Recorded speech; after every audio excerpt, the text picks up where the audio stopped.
environment, like in events, in your local game store, and similar to basically what was like the Living Forgotten Realms in fourth edition. You can play these Moonshae Isle adventures, not just for homebrew but also for organized play. So we're gonna read all of them. We're gonna find out what has happened in those adventures, and basically our goal is to extract as much lore as we can. That way, when I create new storylines for the Moonshae Isles, then I'm equipped with all these lores, all these stories that have been told already. And for those who don't know, again, my name is Paul Gabat, DMPaulG here in the social media, and I am one of the storyline coordinators for the Moonshae Isles at Balman Games, together with my awesome partner in crime, the other storyline coordinator, Savannah Houston McIntyre. And we've already created the next storyline after Rising Shadows, which is called Moonshae Isles Malefic Delusions. So that one is actually like the first 7 adventures. So 6 adventures and 1 epic will actually premiere in Winter Fantasy next year. So as more information comes out from that, then I'm gonna be here and telling you all about it. Where's the VTuber? There's a VTuber on the ad. Yeah, that was a scam. That was a scam to bring people here. You thought there's a VTuber. Come on in, listen, and then now you're stuck trying to learn lore with me and other sages here in the stream. This is 2D. Can you not see it? I can't tilt my head. But yes. So welcome. So what we're gonna do today is I mentioned yesterday that we're gonna read the adventures in numerical order. So these adventures actually have adventure codes on them, and like from Moon 1, Moon 2, Moon 3, and then each one of those series actually have like trilogies or 4 or 5 adventures. So there's like Moon 1-1, Moon 1-2, and then Moon 2-1, and then so on and so forth, right? That's basically the order of how we're gonna read them until we get to Moon 20, which is the last one. If we get sick and tired of reading Rising Shadows, because every Monday to Thursday, that's what we're gonna do. We're gonna take a break, find other documents about the Moonshae Isles, or talk about some other stuff that might be interesting, but still related to extracting lore in different D&D settings. We're gonna do that. But for now, since we're still fresh, we're back from 4E, where we're here now in 5th edition again. We're gonna read through these Rising Shadow adventures. And if you can see my notepad, my super good notepad, where I take notes of like important like NPCs, factions, places, and like lore and stuff. We've actually on my first stream, we talk about we read Moon 1-1, and then we read 2-1, Moon 2-1 as well, Defenders of Kaer Morhen. And then since the new, like the latest adventures that came out for the Rising Shadow series is like Moon 1-2 to Moon 1-5, I thought that's what we're gonna read. Hey, nice to meet you. Yeah, driving. Yep. Just drive safe. Hope you get home safe, and yeah, let my voice guide you home. not to the celestial plane, or not into the infernal plane. No, we don't want to go there. But anyway, yes, don't type in chat while you're driving. Okay, do not do that. anyway, so what I'm saying, we're gonna read Moon 1-2, but I made a boo boo because Eric Mengi, the basically the main architect, the storyline lead for the Rising Shadows, they actually created like a story path, which I'm gonna show you now. I made some commands too. Check it out. You can find this image in. Look at that. Look at that. Yeah. Yeah. We got some commands here now. Yeah. In chat. But yeah, you can find it at the Mythmakers website. You could find like blurbs of each adventure, the order that you could play these Rising Shadow adventures. And I'm gonna show you. This is the story paths for Moonshae Isles Rising Shadow. So we've read Moon 1-1 at the top, and we've read Moon 2-1, and then we're supposed to read Moon 1-2 to Moon 1-5, but that's like in between, like Moon 11 to Moon 14, and then Moon 15 or the 16. So that's like in the middle of like the story already. So there might be some things that we're reading here that's like may not make sense right away because we're again Moon 1-2 to Moon 1-5. If you see it like at the foot of the dragon, which is a purple dragon again, which I'm thinking that this is really White Claw, because so far White Claw is the only purple dragon that we've learned to be here in the Moonshae Isles. So yeah. So there are things here that might be difficult for us to grasp right away because we don't know what's going on. But we're going to commit. We made a mistake, or I made a mistake, but I'm going to commit because I'm stupid. And I already put in like all the posts that I made in social media that we're gonna read 1-2 onwards. So we're gonna do that. Once we survive Moon 1-2 to Moon 1-5, we're gonna go back to Moon 2, and we're gonna read all the like the Moon 2 trilogy and so forth. Right? So that's what we're gonna do. So there. Excuse me. So that's what's gonna happen today. We're gonna read Moon 1-2, and then if it's short, we're gonna read Moon 1-3, and so on and so forth. Okay.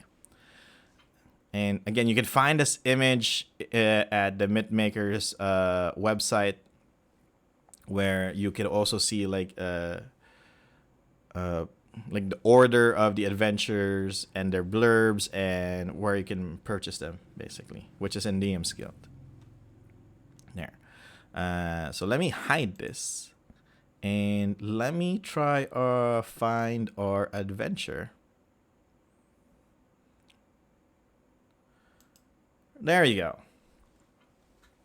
We're gonna start today with CCC. So CCC stands for Community Created Content.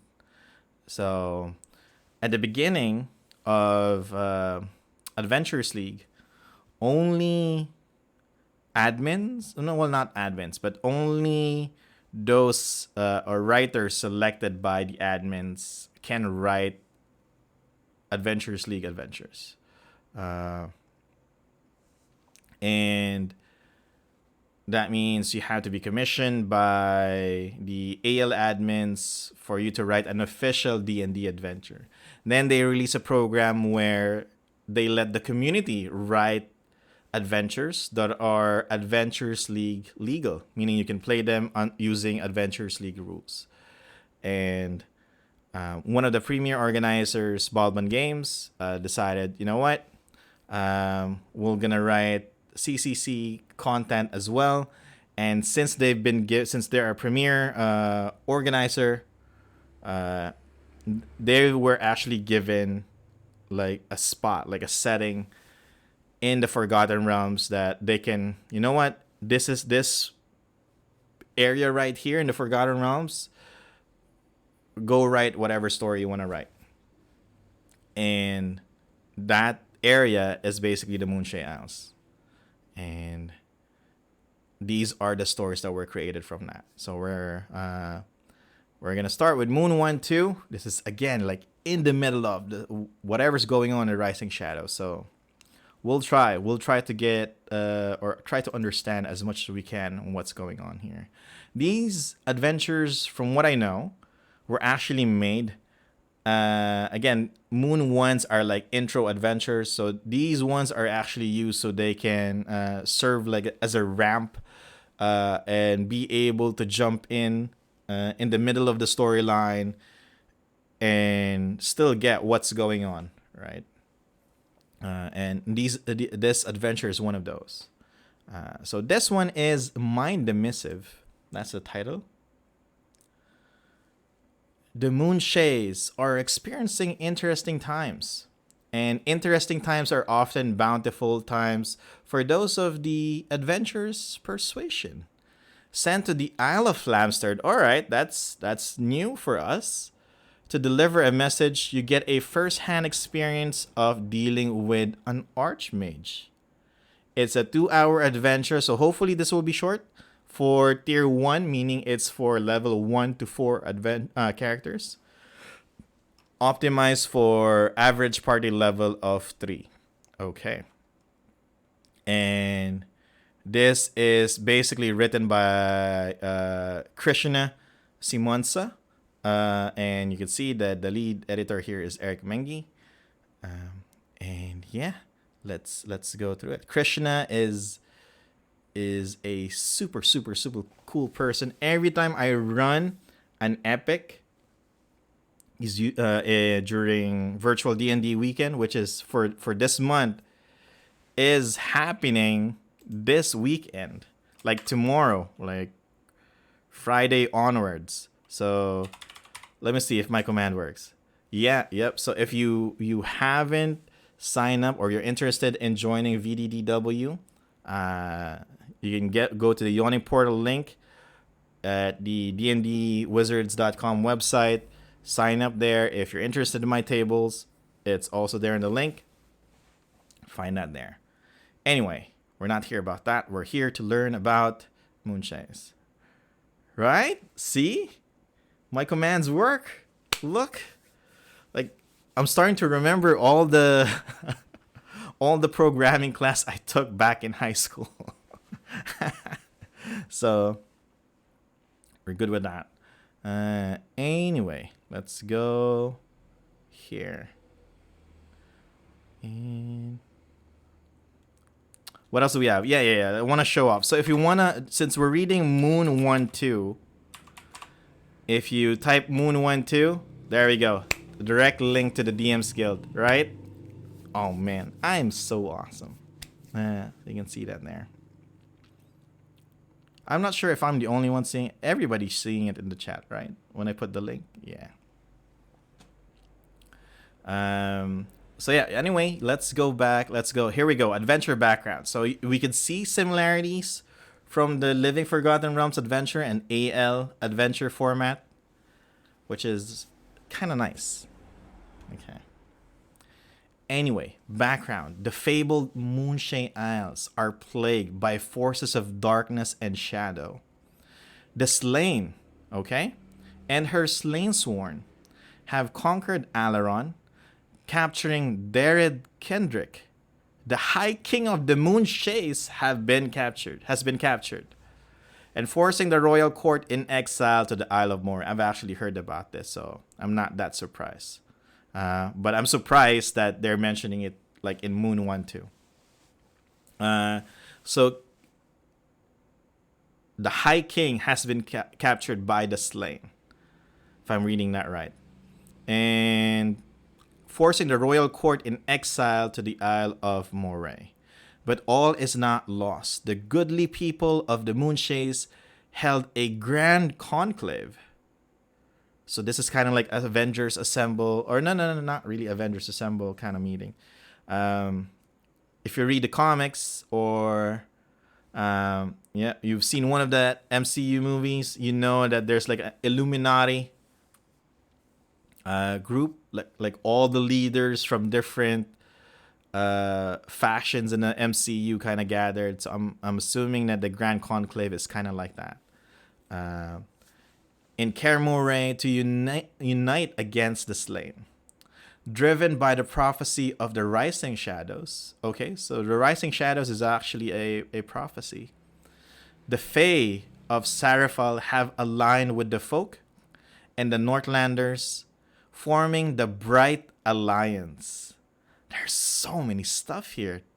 That is good. I hope we learn everything about these things that we're reading to counter the forces of the Shadowfell.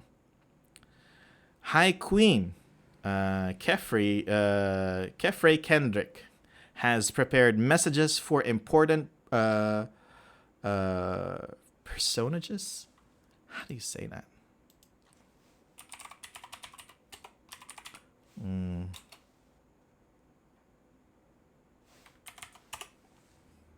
Personage. It's with an S though. Personage, but with an S. Anyway, where was I? Of the Moonshaes, informing them of the Bright Alliance, but the spies of the Slainsworn are everywhere, and even magical means of messaging are suspect. She has returned to Theodric Glittergold of the Moonshae Trade League to distribute the missives. One of the recipients is the wizard Flamsterd, who is preparing a test for his 2 new apprentices, and he's turning part of his island into an illusionary jungle. All right, let's kind of dissect what we just read. So in the background, we have the slain. And then we have, I'm gonna call like the Slainsworn, or like, I'm gonna put it under faction, like followers of the slain. And then we have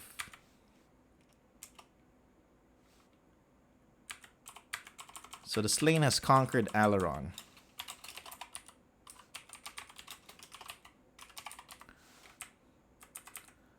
And then we have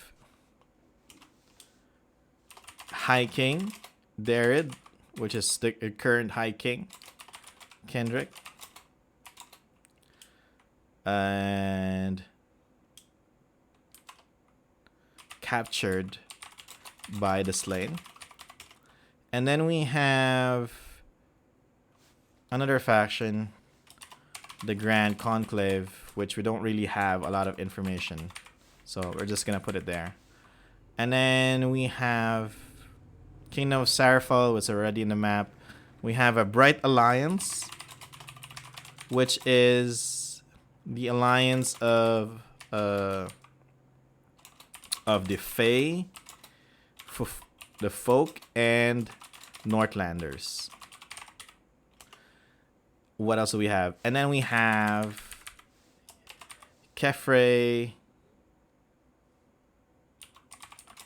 Kendrick, the High Queen. Kefre Kendrick. We have that. And yeah, basically the High Queen of the... There you go.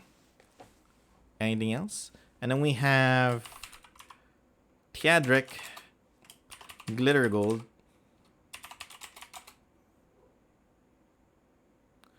member of the Moonshae Trade League. And then that is a lot of information already. And then we have Flamsterd, who is an archmage. And also there is an island named after him.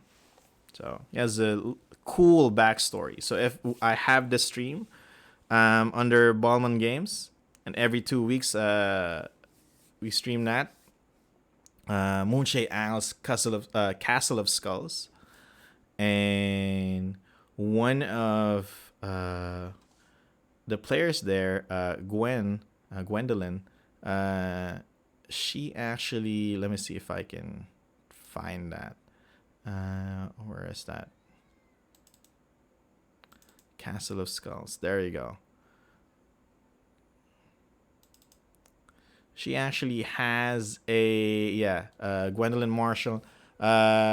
She has a character named Aryanwin, who's a fairy, Order of the Scribes. Thank you very much for the follow. And she's actually an apprentice of Flamstered. So if you're interested how we roleplay Flamstered, how that worked out, make sure to check out our BMG stream for Castle of Skulls. There. Going back. So there's a lot of things here. And then so let's look at our map. So for those who are joining us for the first time, probably have no like Alaron, Flamster, what are these places that you're talking about? So here you can see using my high-tech paint app. This is Alaron, and Alaron is the Isle of Alaron is where, how do you zoom this out? There you go.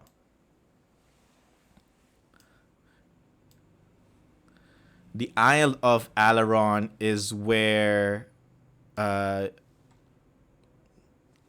the city, the castle where the High King and his family resides, which is Caer Caladir. This is where the seat of power is at. The High King of the folk, High King Darid Kendrick, lives here in Caer Caladir. And if you're following us during our previous streams, you know that most of the Living Forgotten Realms adventure that we read happened in this port town of Worldsbury. So we have that there. Anyway, so this one, according to the background, Alaron has been basically captured or taken over by the Slain. So and captured the High King, and everybody else basically got exiled off the island.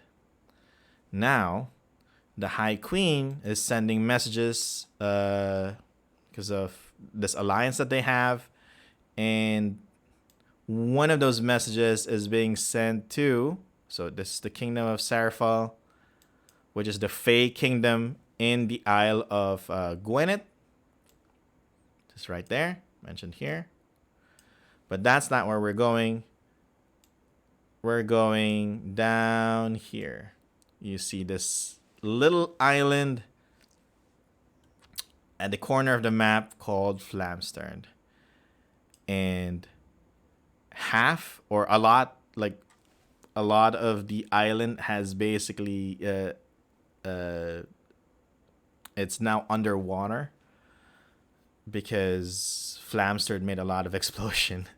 He got tired. Something happened. Again, the island of Flamstered was a peaceful island, and Flamstered took a lot of apprentices who are interested in learning magic. So he's actually a good person. But these apprentices, as they learn more of this arcane magic, they start to fight with one another, argue and fight, like, you know, what's the best school of magic, which one can cast fireball faster or something like that. That's not really what they're arguing, but I'm assuming it's something to that effect, right?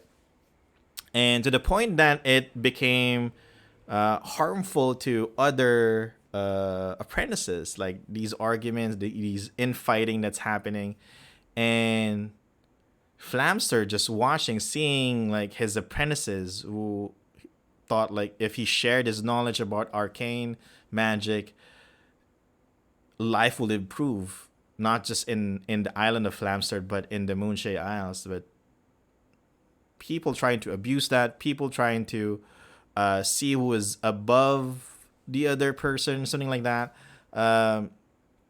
and the infighting that was caused made Flamster just kind of reach a boiling point and caused a big explosion that basically made part of the island sink, including his tower. Like you can see, there's like a like sunken tower here, and Flamster basically now has an underwater realm somewhere. Everyone thought that Flamster is dead. I thought Flamster is dead, but according to Moon1-2, Flamster is not dead. So that is an interesting story. And that's what we're gonna try to figure out today. Okay. So that's the map. Going back to the adventure. And then so we have an overview of what's going on. So at least if you're the dungeon master, you know how the flow of the adventure will be like. So you have the call to action. Usually is how you start the adventure with your players. And Theadric Glittergold, who is part of the Moonshae Trade League, hires the party to hand deliver a message to the wizard Flamster. So Flamster is alive, I think. And then part 1 is Brian and Windswept. Traveling the Sea of Moonshae, the party must reach the Isle of Flamster. The characters interact with the crew on their ship and can learn some additional information about the current affairs in the Isle. I want to learn that. I think I thought initially this is a mistake because we're reading adventures that are in the middle of the storyline, but so far so good. Weird and winnowing. The party finds an unexpected jungle on the Isle of Flamster and must explore it to find the wizard and deliver their message. The eventuality discover 2 young apprentices of the wizard and help them with the troubles they are experiencing, only to find out that they have been ensnared in a test that Flamster has cooked up for his wards. Okay. So these are our adventure hooks. If you're a dungeon master, you're trying to figure out how can I bring my players to this adventure. If you're in a homebrew game or even in an Adventures League game and they're on a different location, you want to bring them to the Moonshae Isles, or more specifically to Flamster through this adventure, you can use these hooks. All right. So one of them is we can help. The troubles in the Moonshaes are well known and likely to attract well-meaning adventurers to Kaer Morhen. So a lot of adventurers wants to go to Kaer Morhen. But after what we've read in 4th edition adventures, I don't think this is accurate, right? Oh, well-meaning adventures, because they are probably like the heroes in the previous the 4E adventures, like Daphid, who wants to save Morhen. So I can understand that. All right, this makes sense now. Sorry. Yeah. There's probably like still adventurers who think they can save the people of Morhen or in like the island itself. So that's probably what's making the adventurers go there. Yeah. Big rewards, sign me up. Rumors have been circulating in all the harbor towns that trade with the Moonshaes that adventurers are sought to provide aid in exchange for hefty rewards. Very basic hook here is to make your adventurers join your quests is, you know what? There's gold involved, coins involved, probably a magic item too. You want to join? There's a high chance that they will say yes. So there. And oh, nice. So we still have flowcharts here. So adventure flowchart, which is very linear. You can see here. So after call to action, you get part 1, and then story objective A, which is part 1, and then story objective B, which is part 2. And then that's it. That's the adventure. This is it. And you can run this for 2 hours. Call to action. The characters, or you meet with the Moonshae Trade League representative Theadric, Glitter Gold, and are hired as messengers. Shared call to action. Most of this call to action is shared between the adventures of 3 others, Moon1-3, Moon1-4, and Moon1-5. Good to know. If any players at your table have experienced this call to action before, adapt the scene accordingly. Alright. 1, that's nice because if you played the other Moon1 adventures, that means you're familiar with the call to action scene. 2, from a designer and writer perspective, only one person has to write this call to action. Everybody else basically just have to copy paste and make some minor edits. All right, that's it. So, if you're writing a 2-hour adventure and then you have to you only have to do like copy paste like a portion of it, which is the call to action, just make some minor edit. That's awesome, right? So with Ker Callidyrr in Shadow, the city of Kaer Morhen serves, I think this is a typo, serves as a temporary headquarters for both the Moonshae Trade League and the Royal House of Kendrick. Oh no, that is bad, right? The characters meet at the front door of the Trade League embassy. From a map of the Isle of Moray, see Appendix 1A. All right, overview of Moray, Appendix 2B. And then for more about the folk culture, 2B. Okay. Now this is bad. Why? 1, it's mentioned here that the slain, this enemy that we have, I saw like a Shadowfell, so I'm assuming that person is from the Shadowfell, right? I have an idea who it is, but we don't want to spoil that for now. What was I saying? So the slain has basically conquered or captured the whole Isle of Moray, where the High King and like House Kendrick is supposed to be at. Oh no, not Moray. Alaron. And House Kendrick, which is like royalty, has been exiled, and now they're saying here that they're based in Moray, in Kaer Morhen, in the Isle of Moray, which is the home of like the deadliest, most brutal lycanthropes ever, the Black Blood tribe. Like, if you decide, based on what we read so far from the 4th edition adventures, if you decide to camp outside while in the island of Moray, there's like a 95% chance that you're not gonna wake up, and either you have like open wounds or your head has been separated from your body. That's probably what's going to happen. If you're not sleeping behind a heavily fortified wall or settlement, there's a good chance that you will die. But the Lycans have abs. Yes, they do. I think. You know what? Let's check, because this is an important question. Of course, we need it answered. The defenders. Oh, it's not showing. Yeah, this is the cover for Moon1-2. Defenders of Kaer Morhen. We can't see the abs, but we can see the bicep, tricep. You can see, yeah. So we can assume that they have good abs. All right. There. Question answered. Going back, yeah, so this is bad. Like it's a desperate situation. If House Kendrick has nowhere else to go but in Moray, like what's happening in Rising Shadow is like super bad.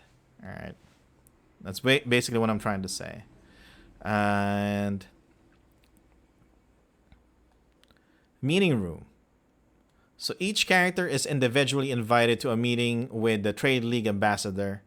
The invitation is very fancy, written on good paper with precise handwriting, featuring lots of swirling swooshes and signed and sealed by Theodric Glittergold himself. The characters meet at the front door of the Trade League embassy, which is a stately building featuring an imposingly large door and impeccably clean windows. The door features two knockers, a plain brass one at human eye level, and an intricately sculpted representation of a gold nugget 3 feet off the ground. Oh, is this like for halflings? If required, give the characters a moment to introduce themselves here, like by the door. And once they use one of the door knockers, they are welcomed by a gnome. All right, not halfling, gnomes. Dressed in a formal livery of the Trade League and led to a meeting room. Got it. Oh, we have a box text. The meeting room is dominated by a huge table with 8 chairs on either side. At the head of the table stands a chair resembling a throne. In the chair, seated on a large velvet cushion, sits a well-groomed gnome dressed in an expensive-looking outfit of several clashing colors. The gnome motions for you to take one of the seats at the table. Sit. My name is Theodric Glittergold. Yes, the Glittergold. And I have a business proposition. The area that we're in is basically a meeting room, extensively furnished, because we have merchants here. I'm assuming the Trade League are a group of merchants. And area is well lit. In other senses, the gnome provides everyone a drink of their choice. The entire room smells like a mix of lavender and vanilla. Like this place, right? Everyone here is like having an extravagant life. But outside of, I'm just kind of assuming, like outside of the structure of this area, outside of Kaer Morhen, there's like death, murder, bloodshed everywhere, right? We've read MOON1-2, and if you remember, in MOON1-2, the Black Blood tribe made a full frontal assault in Kaer Morhen. Like they knocked the doors, went over the walls, and killed a lot of people as they burned some houses, as they tried to invade and, try to invade Kaer Morhen. But after that event, it looks like everyone here is just sitting pretty. And while everything else is in shambles, yeah. So Theodric Glittergold is a rock gnome merchant lord. Where is he? A merchant lord. A gnome merchant lord. And he's like the ambassador of the Trade League, right? Anyway, we have that. Like right there, like next phrase. A gnome and the ambassador of the Moonshae Trade League. So we can remove this part.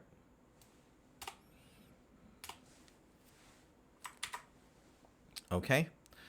Theodric is a little pompous, tends to overstate his own importance, and is prone to long and winding sidetracks in his conversation. Okay.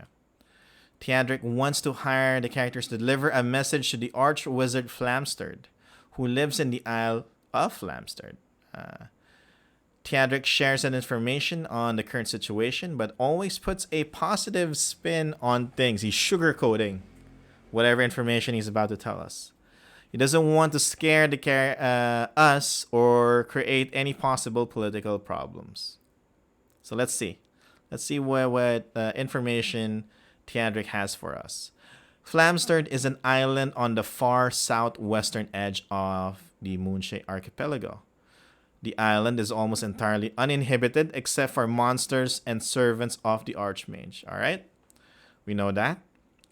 And we look at the map, so we know where that is.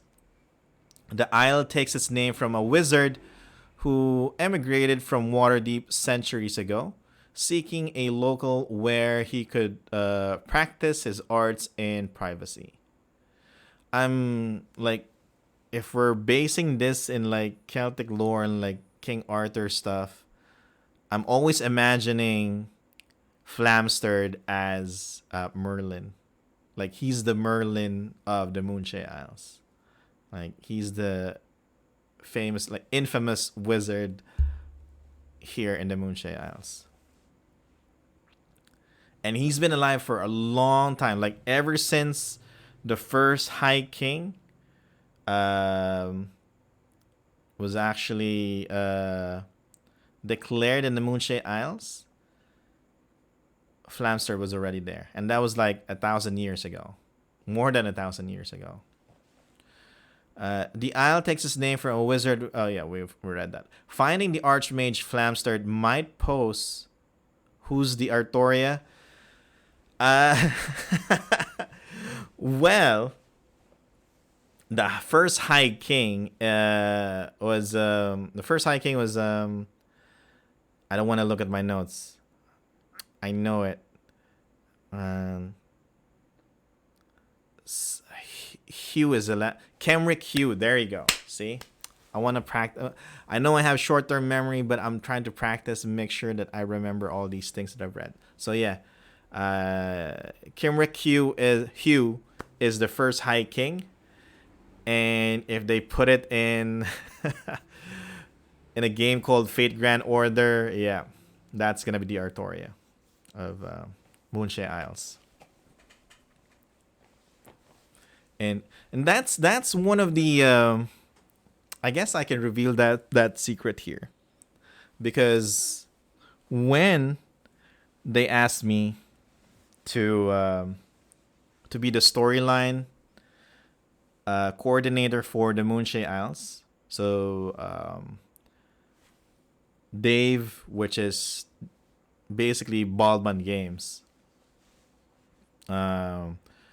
and talked to me and said that setting is a great setting, and also Eric Mengi, the previous storyline lead, also told me that Moonshae Isles is basically a group of islands heavily based on Celtic lore, and with Vikings, giants, dwarves, all that cool stuff. And in my head, I was like, oh, this is perfect. I know a lot of King Arthur lore. I know a lot of things about King Arthur.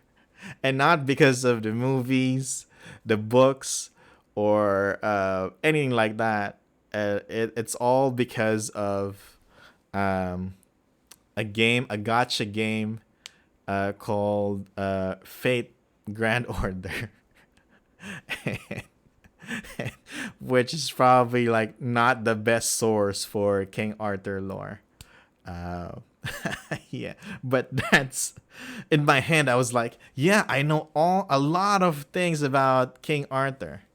And yeah, if you don't want to play the game, you can watch the anime. And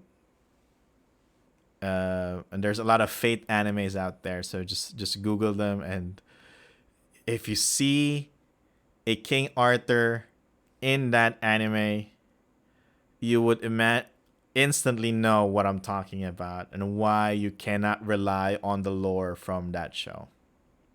Yeah. There. Anyway, going back. Uh, Finding the Archmage Flamstered might pose a bit of a challenge, since he lives in a tower hidden on the island somewhere. It's probably necessary to contact one of the locals on the island to get in touch with the reclusive Archmage. Because again, to everybody else who actually knows Flamstered, they thought he's dead after making his island explode and part of his island sink underwater. Flamstead is a relatively gentle man and well thought of around the Isle by folk, Liwir, dwarves, and halflings alike. The Northlanders, on the other hand, are suspicious of magic and don't care for him at all. Flamstead has a propensity. All right, this is for me. This is a new word.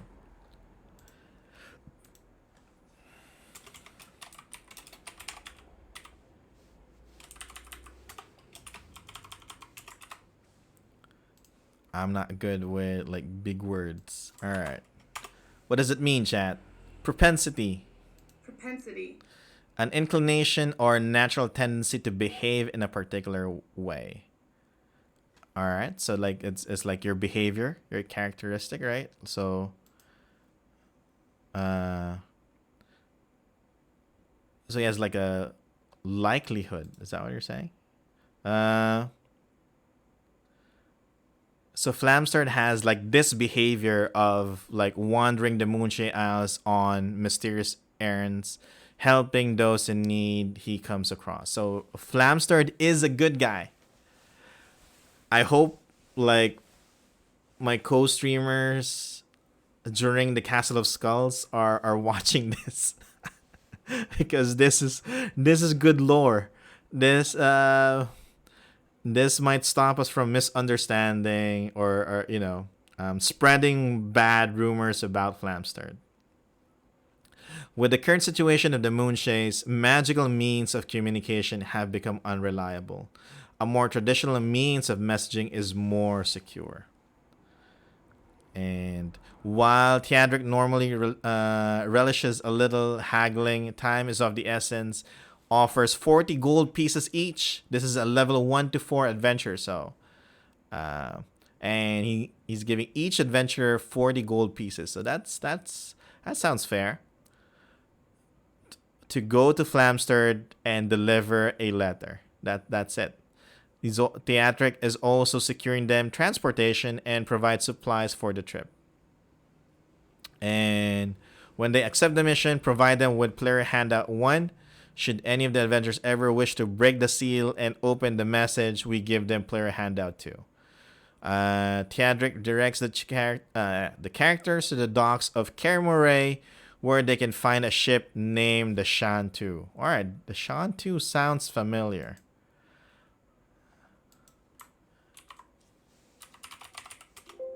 I swear I've read that. We're going to put ships, as we've always been, under places. The ship Shantu sounds familiar.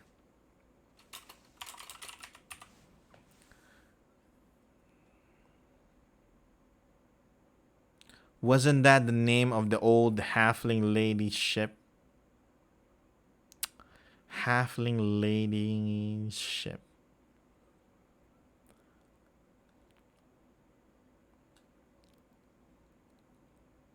Oh, yeah. I think that's in MOON1-2.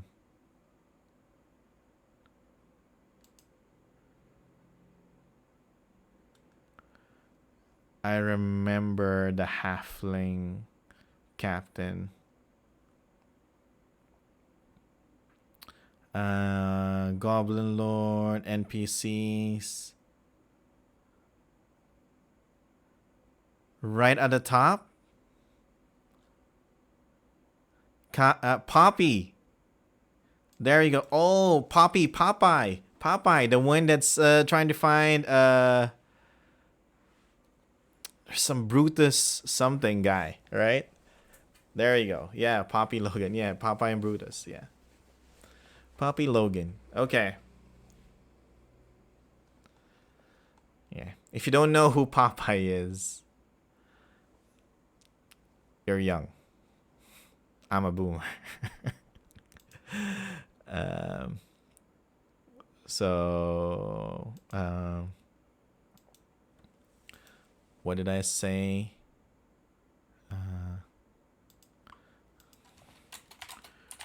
Behave in a specific way. And then Shantu, a ship.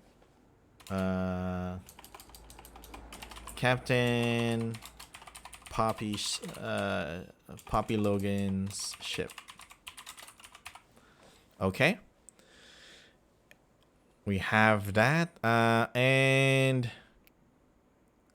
he has already arranged passage for them. Okay, so we want to read the handouts. And I guess we should look at the map as well. So this was mentioned at the call to action. Oops, what the heck happened? All right. We have the map. We have Flamstead there. We're coming from Moray. We're coming from right here. Care Moray. Let me open the map to make it better. All right.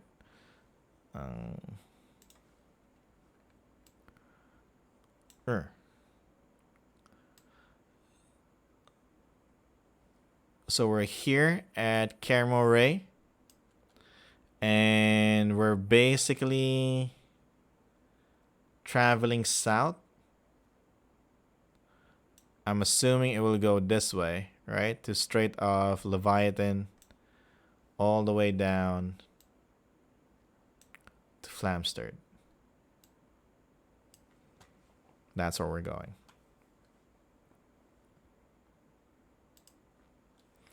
And then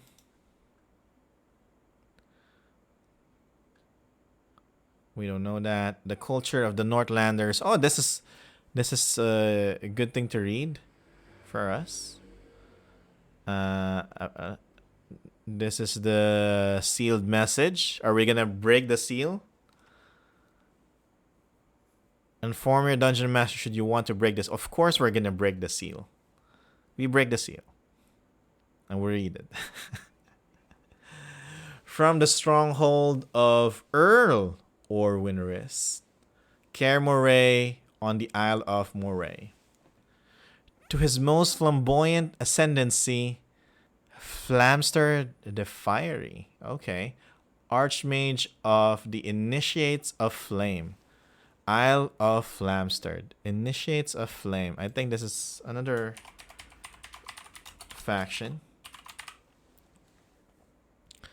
Where is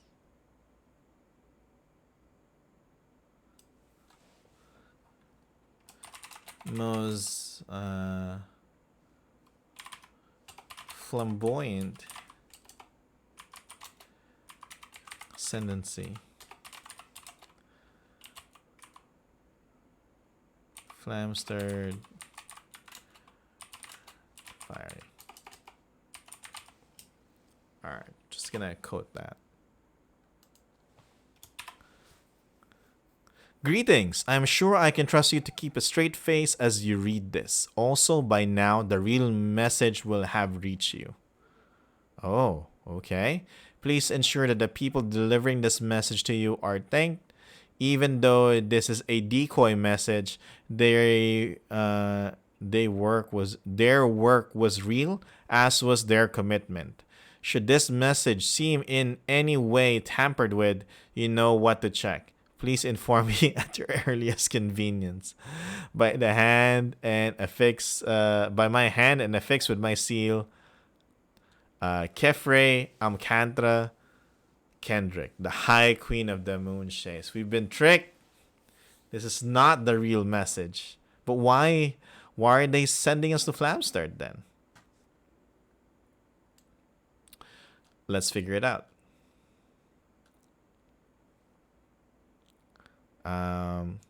What are those appendices that they want us to look?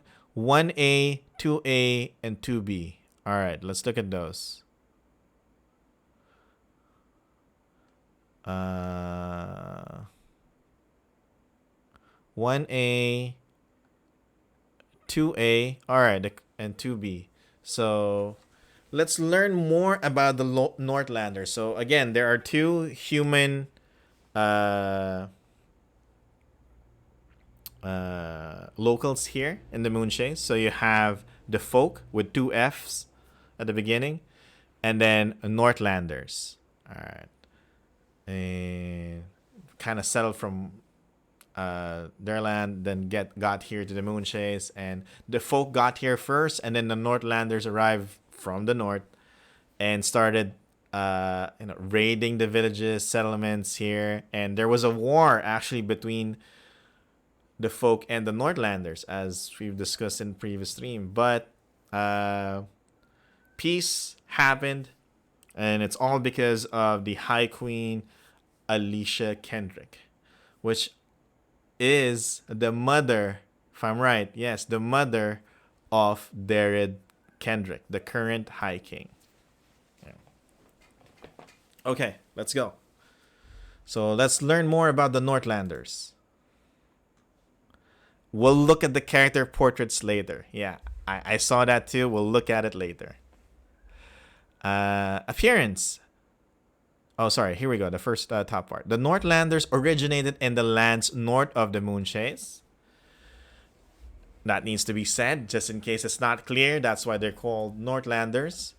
They came from the Isles first as raiders, then as settlers. Okay, we just discussed that. Over the centuries, they wrested much of the northern Moonshaes from wrestled much of the northern Moonshaes from the folk. And in our previous streams, you also know that when we went to Norland, lots of Northlanders. The Northlanders are predominantly Alaskan, generally tall, fair of skin, pale of hair, but this is by no means the rule. They put great value in appearance and grooming. They like long hair on all genders with beards for those who can grow them. All right. I cannot grow a beard, so guess I can't be a Northlander. And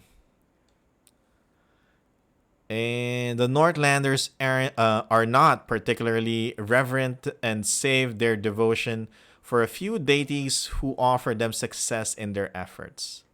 The Earth Mother. We're now in 5th edition.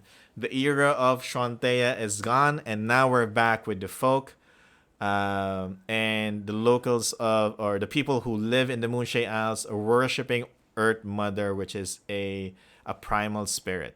And some are saying that it's an aspect of Shantea. Some are saying that it's connected to Shantea, but they're saying that this is a totally different entity. All right. So we have the Earth Mother. So a few Northlanders who primarily live on land worship the Earth Mother. And that is most common in Narham. Okay. Tempus, the traditional deity of the Northlanders, who value his strength and courage. His priests have tremendous influence over the warriors and Jarls. Okay.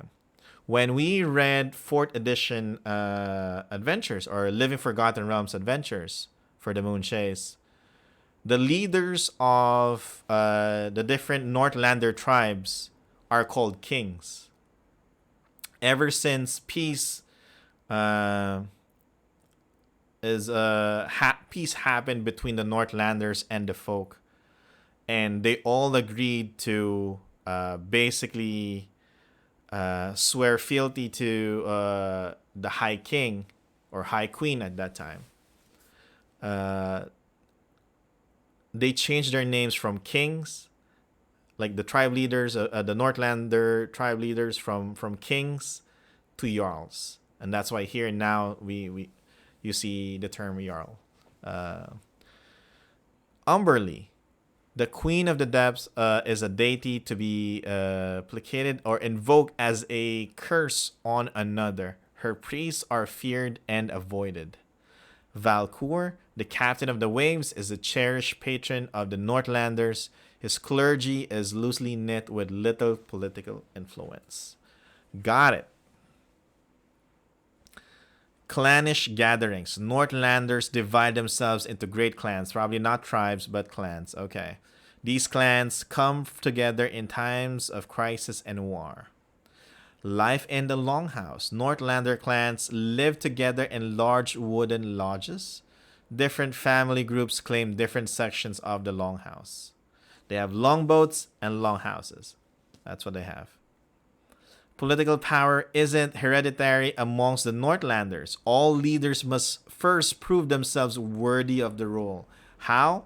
Depending on the clan that you're in. Warrior society.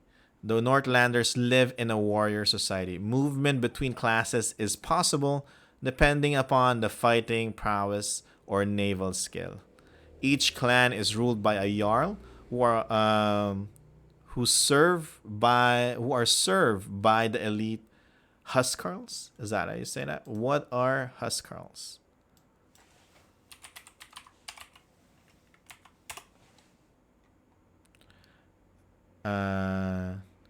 Non-servile manservant or a household bodyguard. Okay.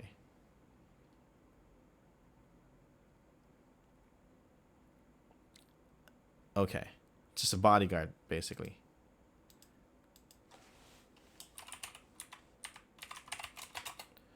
Bodyguard.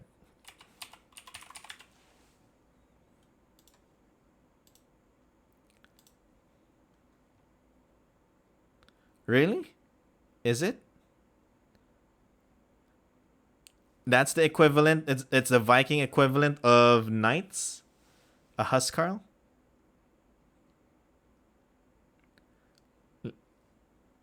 Oh, wow. I don't even...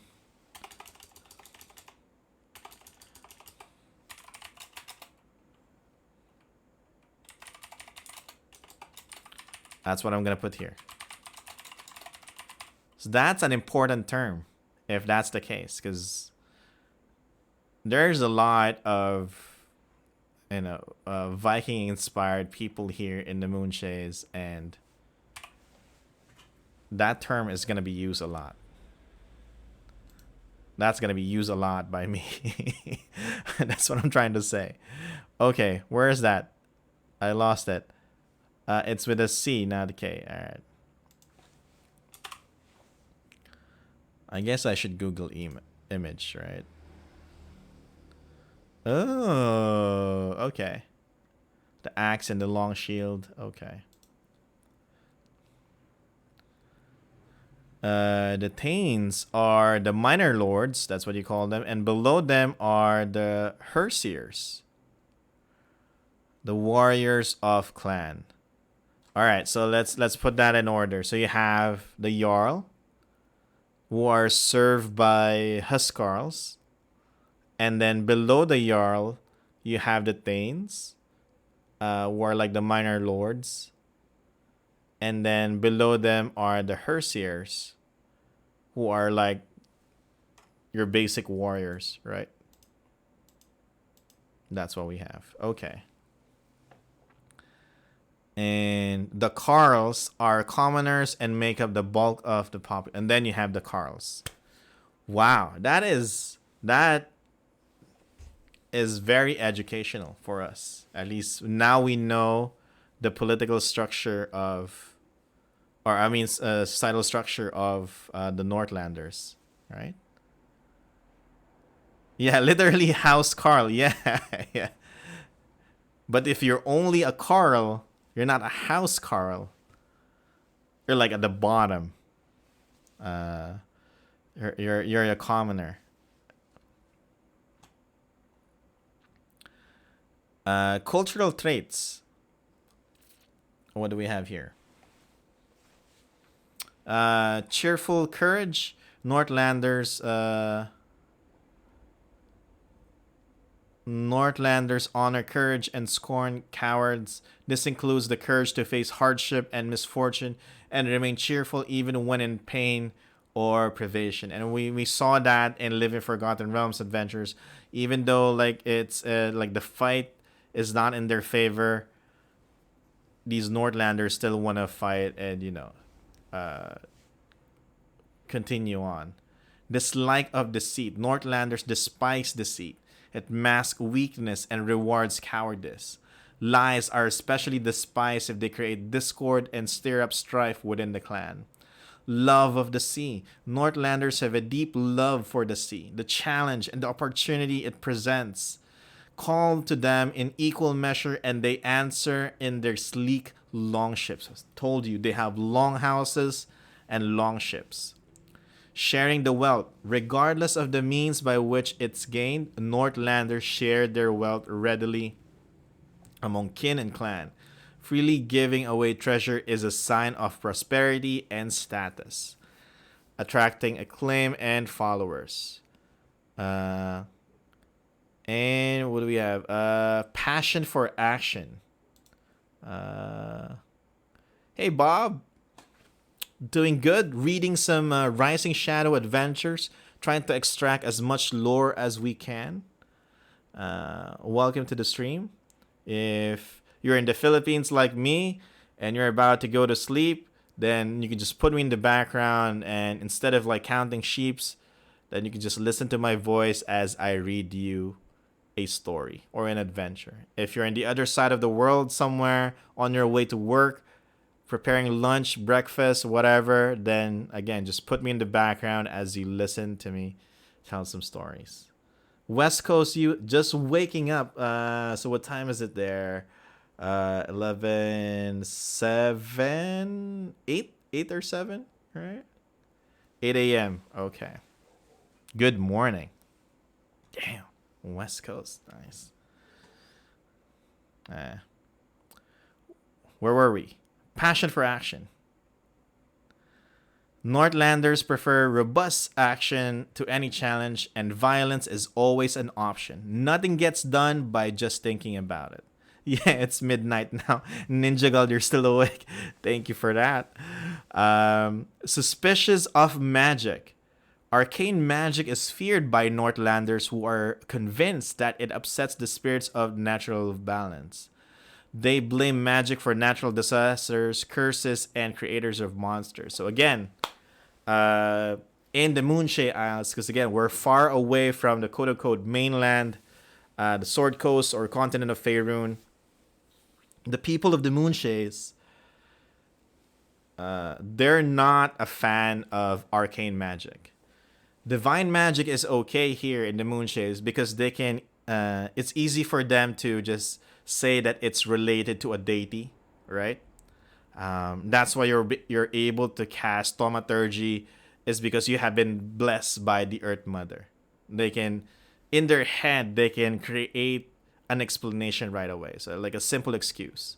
With arcane magic, they know that it then came from a deity. So where did that magic come from? How did you learn that? Are you saying that you read a book and then you learn how to do the somatic, verbal, and material components for it and control the weave and cast a spell? Or you made a pact with a strong entity, or you were born with magic?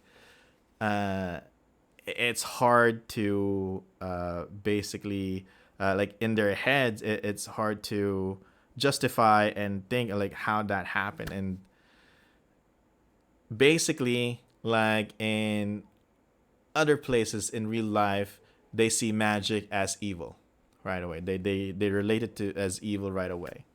And same here. They're suspicious of magic. Because they think that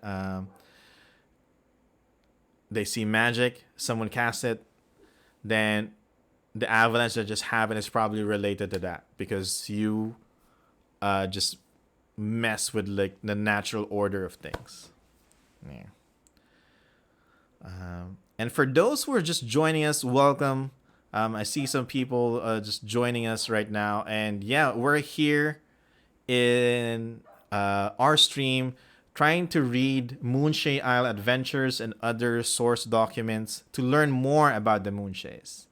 That's a goal. This is technically my job as one of the storyline coordinators for Baldman Games and to create new adventures for Baldman Games and DMs and players.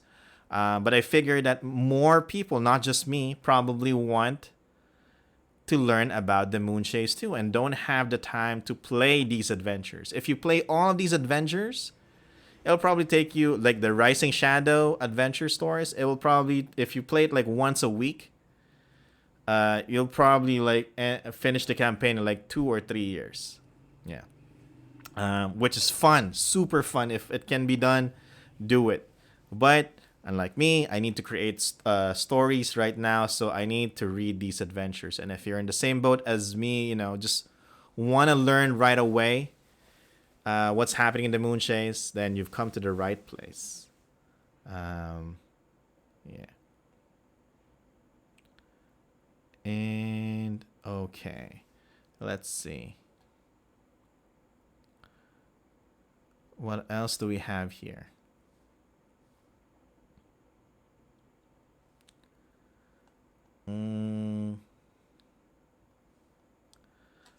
My problem with Viking style civilization is that Vikings were huge slavers, and it's hard to sell players on with the idea, hey, these guys are slavers, but be chill with them, alright?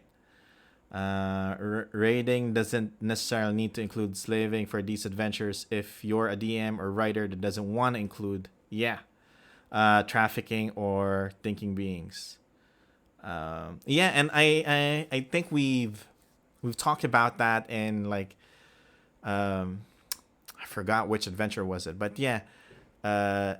there are topics that can be avoided when you write an adventure, especially if, for example, a lot of people are not comfortable with slavery. There's no need to include it. You might say that, but that makes the adventure realistic because in medieval times this happened. Yes, but there are other aspects that you can do that. Like you can say that Vikings were huge slavers through, but same with pirates, the same way, like everybody loves pirates, and there's a reason that there are cages below deck and these pirate ships, and there are other evil like groups here in D&D that are based off real life cultures and civilizations, right? That have also done a lot of bad things. So it is basically up to the writer and also up to the dungeon master how you want to deliver this adventure. That is why it's important for you to know your players, know what they're okay with and what they're not okay with. If you need to do session 0 before running a game, you can do that. If you're running an AL game, Adventures League game, then you can say like the content warnings for this, so players would know right away what's in the adventure, right? You read them. This is what happened. IRL isn't a good reason to add it in your narrative if your players don't want. Exactly. Right. Exactly. But these I can understand, like whatever you write in your story is based off something from IRL, right?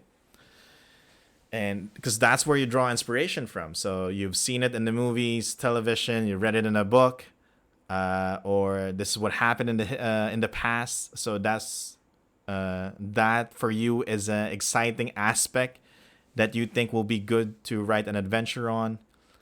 But there is gonna be in these adventures, there's always going to be conflict. There's always going to be a problem. And that aspect is always negative, right? And if that problem is also a problem in real life, you have to check which people are okay with it, which ones are not. And but you have to understand that the writers are putting it in their adventures because one, again, that's where they draw inspiration from, that like from whatever they read, and two, for them to see like how the hero becomes a hero, they face these challenges, right? How the story became tragic is because of these encounters um, that they wrote. And some of these encounters, if not all, are based from real life events. So it's not just what I'm trying to say is it's not just Vikings really. It's everything. Even if you put like I'm Filipino, if you put like Filipinos there, like based on Filipino people, like based on you know, there'll be a lot of problems. There's a lot of Filipino memes out there, so I'm not even gonna say anything. Uh, but yeah. Uh, it's all true. I just think Viking style slavery actually adds a lot of depth to society that is otherwise not an evil one. Think I'm mostly upset that it's a taboo as it. Yeah, yeah. Again, it's gonna be a loop as we if we continue discussing that. Uh, but yeah, it's here. It's part of it. If that is an issue for your players, then Moonshae Isles is probably not the right setting. But because again, they're raiders. They kill people and you know, um, their families of the folk have been killed by these Northlanders as well, and vice versa during the war. And there's war involved. All these things. So you just have to select which ones like you're okay to play uh, with your players. Anyway, where were we? Arts and entertainment. Table variants, mileage may vary, threshold likewise may vary. Just need to find a table you can enjoy the same kind of fun. Yeah. Do they have better slave conditions than the draft? Oh boy, I'm not gonna jump into that hole. Nope, nope. All right, because we're gonna be here for a long time, and we're here to extract Moonshae lore, everyone. We're here to extract Moonshae lore. We're going back, everybody. Everybody, look back at the adventure, and let's read together. Okay. Always competing, art and entertainment. Northlanders thrive on competition in all activities, sailing, running, caber tossing, and even belching. Oh, belching! All right, I like that. Bets make it more interesting, but tend to be small. Northlanders will enter competition for the joy of it and the prospect of boasting afterward. Uh, what else is here? Boasting is an art form among the Northlanders. A good boast is over the top, vivid, and sensational. Okay? An epic tragedy. The greatest folk tales of the Northlanders are all epic tragedies. The grim acceptance of inevitable that permeates throughout their art. If the Northlanders are anime weebs, they probably like to watch like I don't know, Your Lie in April. Um, what else? Um, Your Name. Yeah, Kimi no Nawa. What else is like a depressing anime?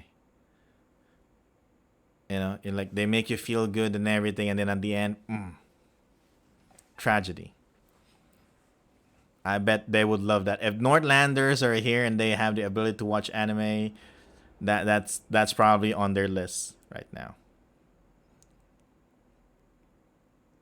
Madoka Magica? Really? Yeah.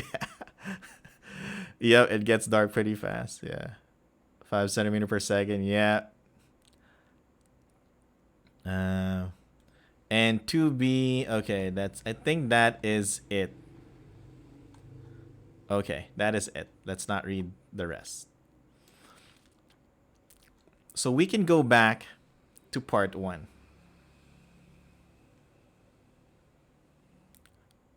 Blind and Windswept. Okay. The real folk blues. Cowboy Bebop. Toonami at midnight. Is that? Those are that was our era. Yeah. Theodric has arranged for the characters to travel on the Shantu. The characters arrive at Kermoray docks to board their ship and meet the captain and crew. As they get underway, there is time to interact with the crew, learn more about the current state of the Moonshaes. Additionally, the characters may be called upon to aid with the tasks of the ship. On the ship, as they arrive on the Isle of Flamsterd, the characters must try to locate a path to the wizard. Alright. Oh, nice to meet you. You're back. Are you home? Hope you're home. Alright. Alright. I hope you're home safe. Alright. Good job good job not joining the chat while driving. Kudos. Kudos on you. Alright. Setting information. So this part of the adventure takes place aboard Poppy Logan's ship, the Shantu. It's a small caravel. Yeah, I remember now. The caravel ship. Did we write this somewhere? Pretty sure we wrote this somewhere. Why? Why is it not showing up?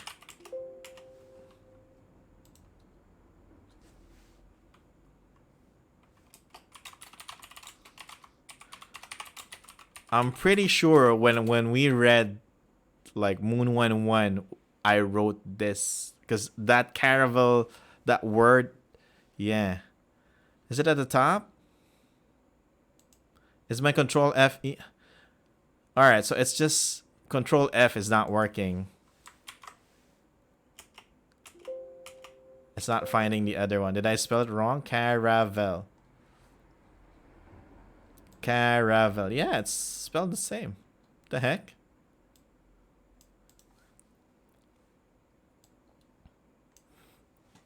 Anyway, time to find a better notepad. No.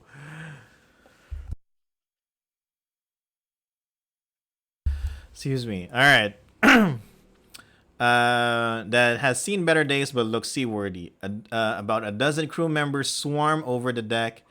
Most of the crew is human, although there are a couple of half-elves and one half-orc. All crew members have blondish red hair and blue eyes. All of the crew members... Yeah, because this is supposed to be like a family, right? So, okay, so they're half-elves, half-orc, because the other half is Captain Poppy's half. They all have blondish red hair and blue eyes. Okay. We have those maps. We've read those. Okay. Boarding. On the deck of the Shantu, securing the rough wooden planks used to come aboard, stands an elderly woman. The woman is utterly bald and wearing a serviceable sailor's outfit. With a smoking pipe in hand, she's yelling at her crew, who are all over the rigging. Hurry up, you lazy bums! They could be here any minute. I'm not looking to annoy his little lordship by making them wait. Turning around, the woman spots you on the docks and addresses you. Ah, the messengers. Good. We've been expecting you. Come aboard. All right. As the party boards the ship, Poppy introduces... Actually, let me just read it here. Poppy introduces herself briefly and welcomes everyone aboard. Any conversation with her is constantly punctuated with her sudden shouting at the crew as they get the ship ready to sail. That's not how you tie the knot. Have I taught you nothing? Are you trying to give me a heart attack so you can take my ship? Secure that sail. I love her. All right. And feel free to improvise other yells. While the crew is getting the ship settled, the characters can only talk to Poppy and get their sleeping arrangements settled. There's only one room available, but there are hammocks below decks for everyone else. Got it. So here we can see it's a good I think Poppy is human, right? If Poppy is human, we can look at it later at the appendices.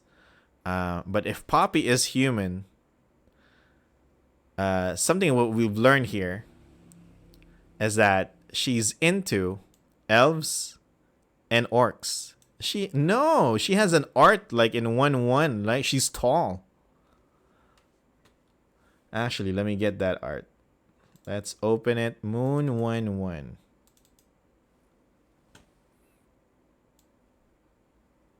There we go. This is what she looks like.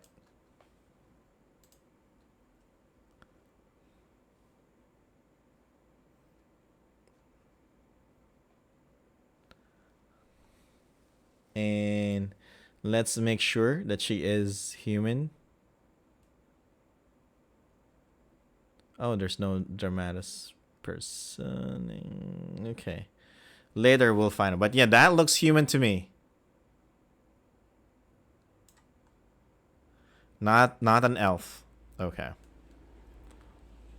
But what I'm trying to say is we learned a bit of information here. Because we know that all crew members of the Shan-2 are like family members of Poppy, like her kids and stuff. So this is a good. You can have a good assumption that if these are her kids, then she's into elves and orcs.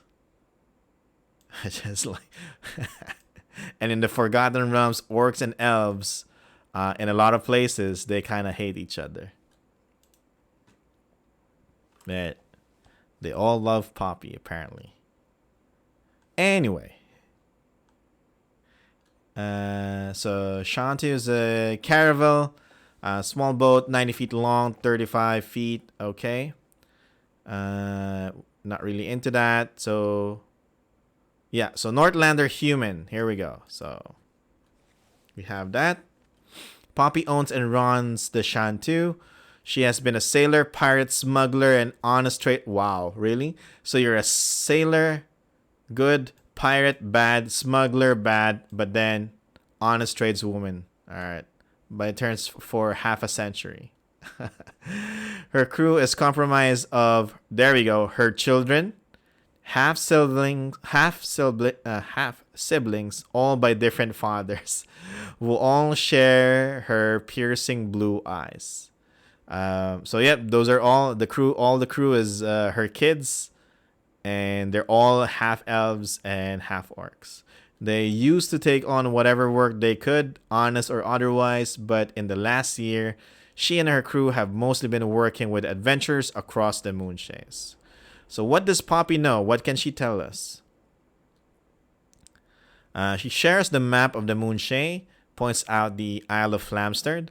The Archmage Flamsterd supposedly lives in a tower located at the bottom of the sea somewhere near the isle. Are we going there? Poppy knows little else about Flamsterd except that he was thought to be dead for hundreds of years. This is the common knowledge about Flamsterd. Ask about the crew. Ask about the crew and their resemblance to her. Poppy just smiles and comments that she was never able to resist a roguish grin and a good bottle of rum. Besides, it makes for a cheap crew. Okay.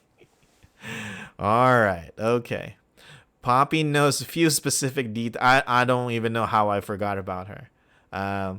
Poppy knows a few specific details about the current situation in the Isles, but she is aware that there seems to be some evil orchestrating force called the Murdered or the Slain or some such. Okay.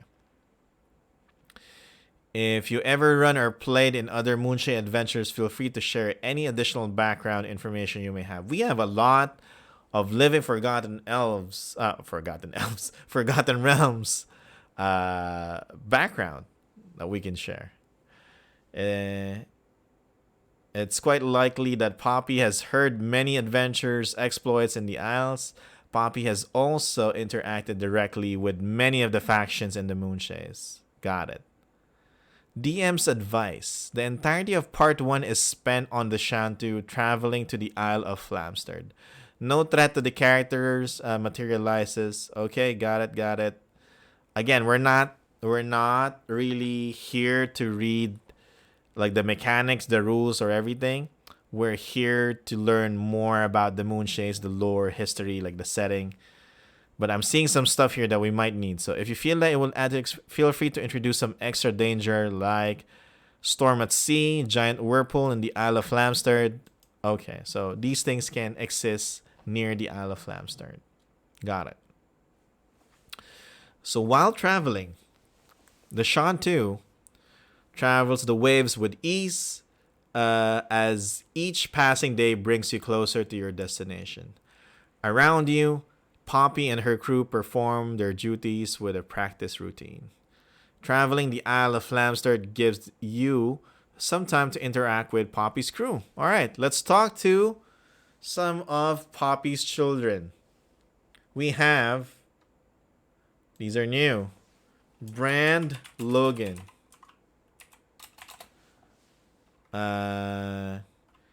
Human, Northlander, crew of Shantu.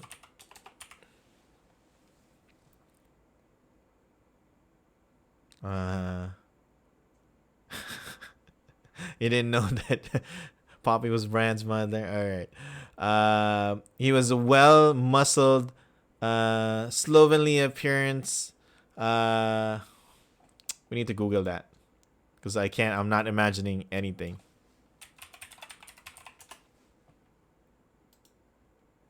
Slovenly. Slovenly is messy and dirty. Okay. That's basically it. Muscled but dirty looking sailor. Like a slob. Okay.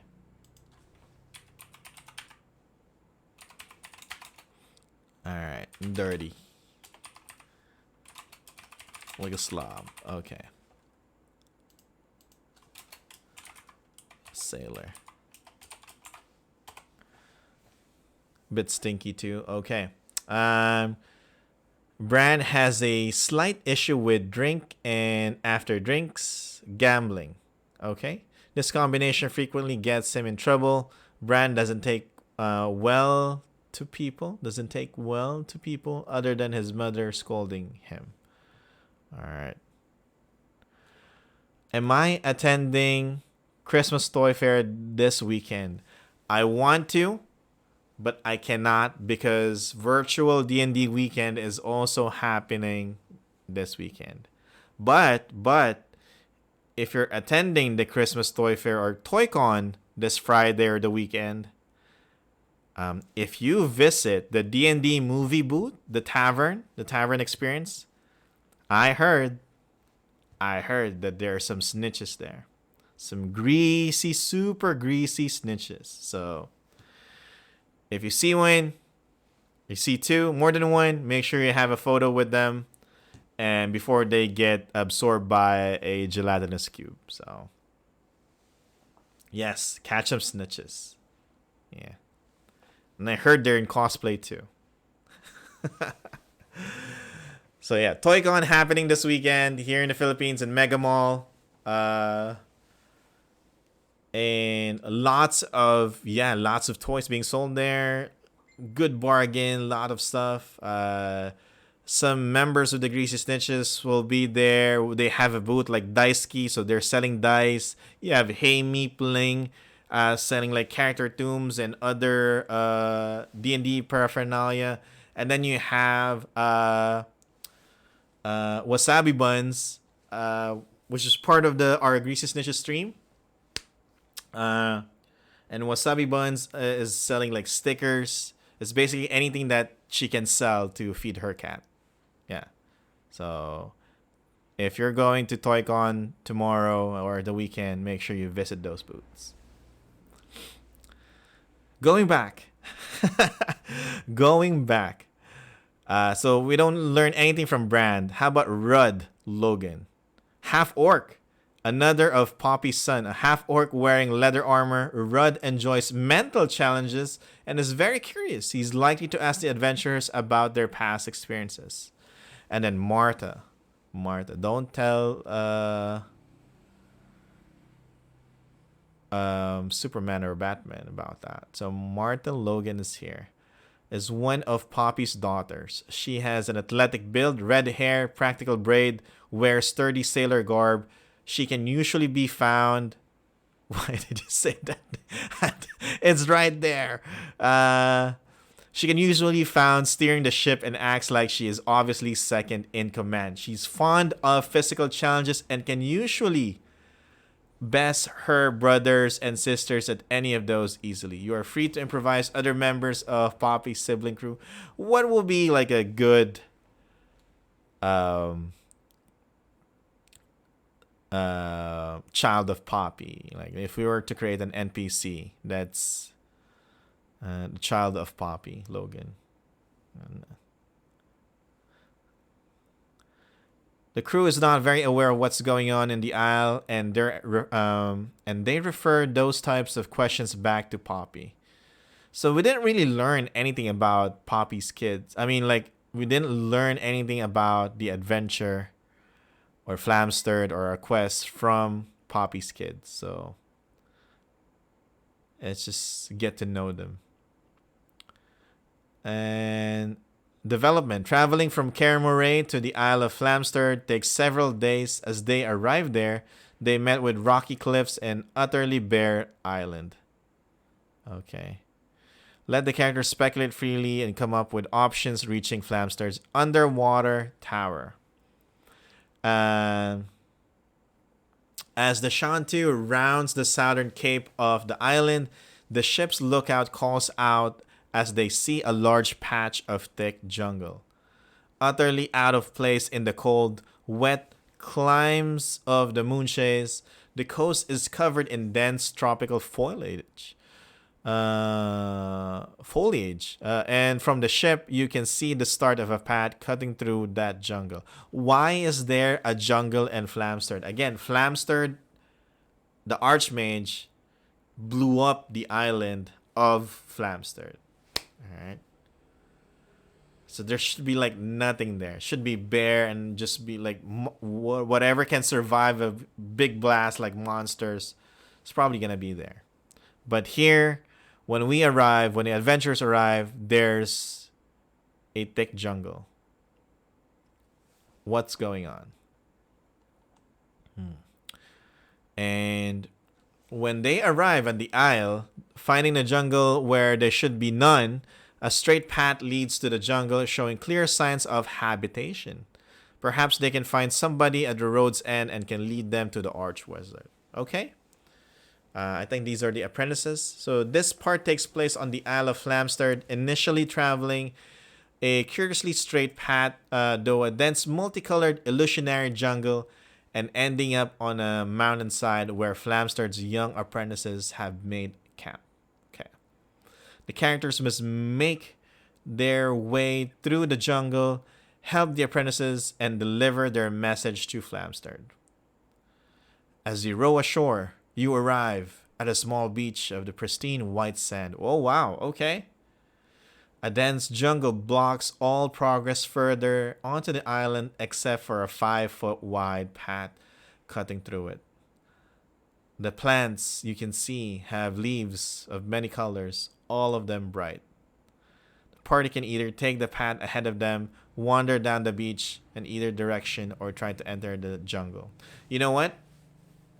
If the folk and the Northlanders have no problems with foreigners, or even like other locals, instead of trade or a good business here will be tourism, right? There's a lot of ships in the Moonshaes, and now we learned that the Isle of Flamstered has white sand, pristine white sand. And you travel here, nobody owns the island. Well, the Archmage owns the island, but he basically blew everything up, right? So you can just go here.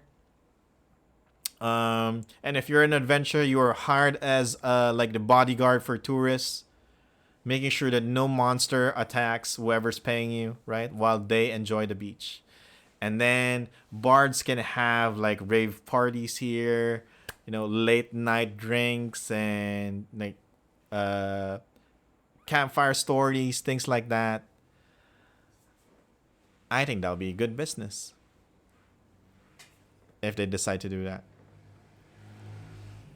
Maybe in the future, I can add that. It makes sense. Pristine white sand, and then you're just gonna leave it here. Anyway, going back. The path is 5 feet wide. Okay, lighting, beams of sunlight. Got it. Again, we're not taking notes of these things. Again, we're here for the story, lore, setting information. That's what we want to know. As the characters make their way through the jungle, a variety of sounds can be heard, including growls and roars in the distance, panic, monkey shrieks, and the rustling of leaves as if something is moving just a few feet off the path. Okay. It looks like it's a dangerous jungle. Unless a character makes a DC 23 intelligence saving throw. This is a Tier 1 adventure. It's an adventure for level 1 to 4 characters. And unless you can do, I think it's meant not to be like you're not supposed to succeed on the saving throw. But yeah, this is a pretty high DC. The jungle is real to them. Okay. Yeah, it's kind of like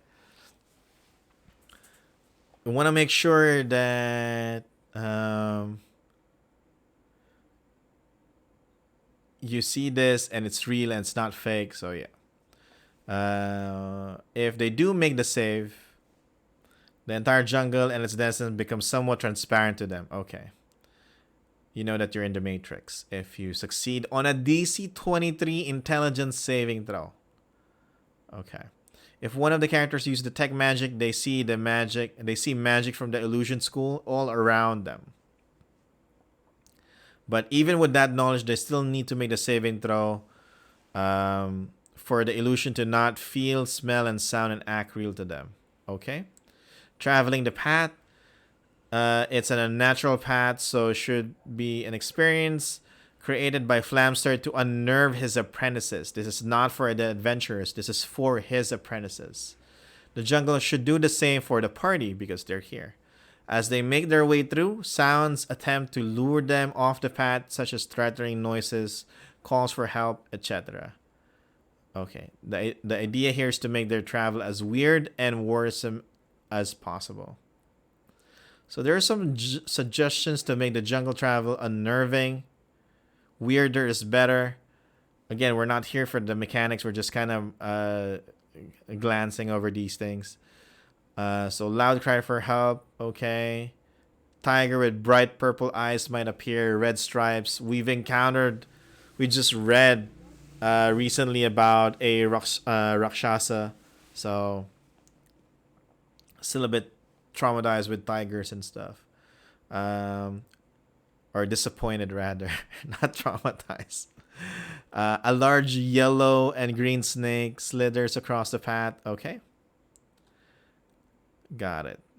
So leaving the path, any character that leaves the path can no longer hear or see any character that is still on the path. Okay. Any character that moves more than 20 feet from the path gets turned around. Okay. Traveling the coastline. Has the party walking for several hours before reaching the edge of the illusory jungle.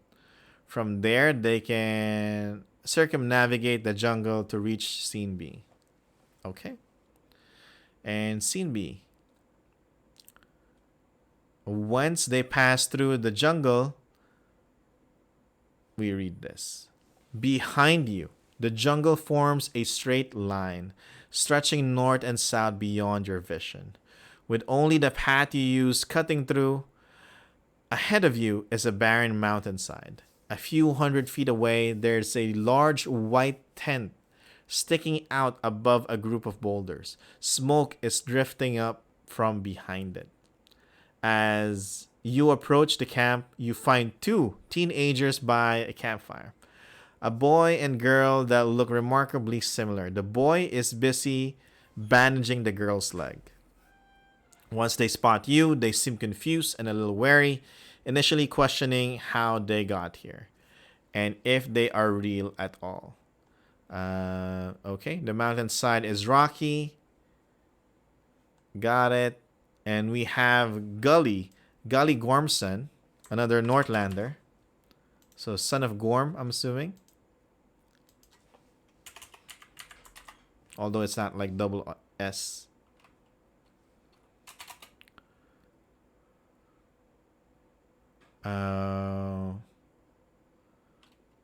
Flamster. One of Flamster's apprentice. Okay. So it's a wiry boy with red hair, green eyes. Gully is relatively soft-spoken and inquisitive, patiently giving people time to explain themselves. Yeah.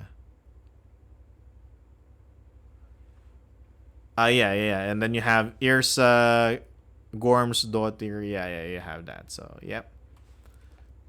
Irsa.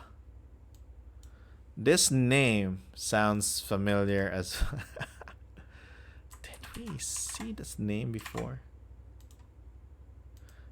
Feel like that name is familiar. And this is the other.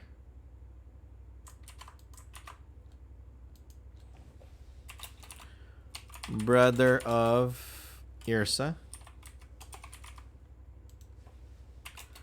Sister of Gully. Aren't they the twins? The twins where? She wields sarcasm as a defensive weapon and her temper is quick to flare up. She has no patience, considers stupidity. Alright, again, my memory is like blank right now. But the name sounds familiar. Twins. Where did we see twins? We have this. Members of the Wardens. Rustfire. Happy. Okay. We have the Sahuagins. Now we went to Durnal Forest.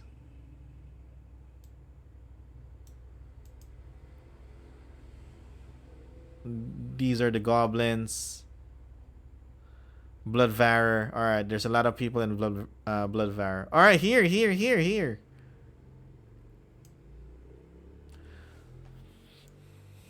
We met them in MOON1-2.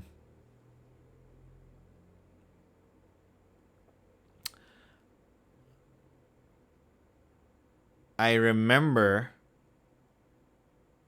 that these twins are not being treated nicely in Bloodfarer, right? And because one of them is a spellcaster, or apparently both of them are spellcasters, but now they've become... This is cool because we see progress here and continuation of the stories of the NPCs. Now they've become apprentices of Flamster, one of the infamous archmage here in Moonshae Isles. Nice. Okay. Good job, chat, for remembering. Yep. They got bullied. Yep. What do they want? Gully and Irsa wants to finish the assignment given to them by Flamster. They are stuck on the last few solutions for a puzzle. Gully and Irsa try to dissuade characters from going to track the bear. They feel they scared it off permanently and chasing it would just be mean. They would much prefer some help with their puzzle so that it can be finished and they may leave this weird place. The twins know the following. Gully and Irsa are apprentices to the wizard Flamstered. They were sent to the island to wait on the mountain and finish their assignment. No, they don't know why, and yes, wizards can be frustrating to work for. Their assignment is a puzzle that they are stuck on. They have been here for a full day, and we're just starting to explore the area. Excuse me. Irsa hurt her leg in a bear attack further up the mountain. She called for Gully's help, and together they were able to scare the beast away with magic. The twins take a while to get over their initial distrust of the characters. Once the twins have shared their information, give the party a little time to debate what to do next. If they help solve the puzzle, the twins readily accept. The twins will help where they can, providing that insights you feel what insights you feel they have. So use the twins as a way to give hints or clues as needed. All right, so we're going to use Appendix 3. 3C for the player version and 2B for the solution. Flamster doesn't expect the twins and the part to complete it at all, but see how far they get. Once they have finished the puzzle, move on to scene C. All right, let's solve the puzzle. You know what? Let's solve it. We are sages here. We are in lore academia. This is where the sages gather. What is like one small puzzle, right?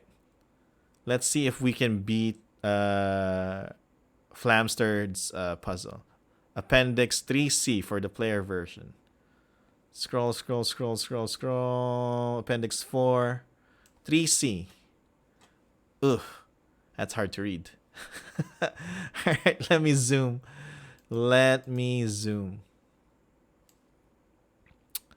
Oh man, this is hard to read. Dear new apprentices, please complete the puzzles below and call for me when you are done. Oh, and to help you along, 1AA to P or F stands for 1. 1AA to P or F stands for 1 apprentice. Oh, where's my cursor? Stands for 1 apprentice assignment to pass or fail. Regards, Flamstered. 1AA to P or F. Okay. Oh, it just means apprentice assignment, pass or fail. Got it. Is that a puzzle? We solved it. No. We'll start off with an easy time. 10D in a CD. 10 days in a 10-day. 4 seasons in a year.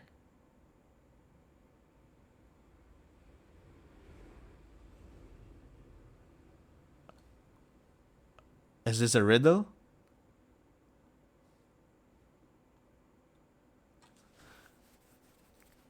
What are we supposed to do?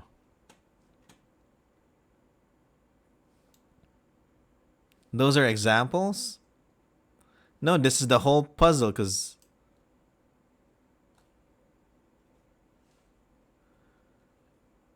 is this the answer? 3C is the player handout. Okay. The ones on the right don't have answers. Okay. All right.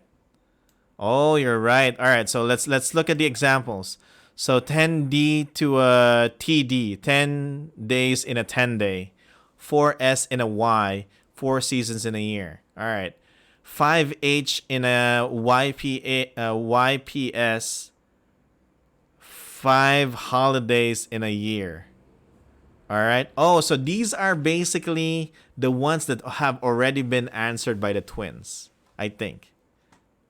Yep. Twins have answered this part. 1 P of CL for a MA. 1 piece of cured leather for mage armor. Okay. Is that let me search. Yep, you need cured leather as a material component. Okay. BG and S for 1F. Bot guano is sulfur for 1 fireball. So material components. Okay. 50 gold for a HP. HP is a hot 50 grams for a hot potato. Oh, no. 50 gold for a healing potion. Yeah, healing potion. So, see? Yep. Yep. Okay, healing potion. So we got that. All right. Hot pocket. I was about to say that. All right, let's defeat or let's beat Flamsterd's puzzle. Or maybe more worldly knowledge. 28 to a Q. 20 arrows to what do you call it? Quill? Is it quill? Yeah. Where do you put the arrows? Quiver. Not quill. Quiver. 20 arrows to a quiver. 60 F of L from 1 HL. 60 F of L from 1 HL. 60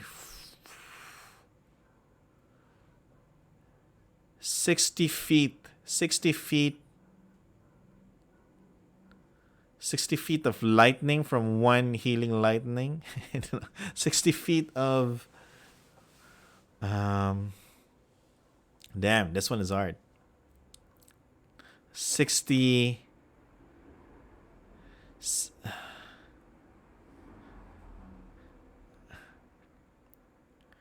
All right. We're going to solve this. All right, is there a Helix lightning spell? I'm not sure. All right, we're gonna pass on that one. 100 BB for 1 GP. 1,000 ball bearings for 1 gold piece. Okay. I think that's right. 1,000 ball bearings for 1 gold piece.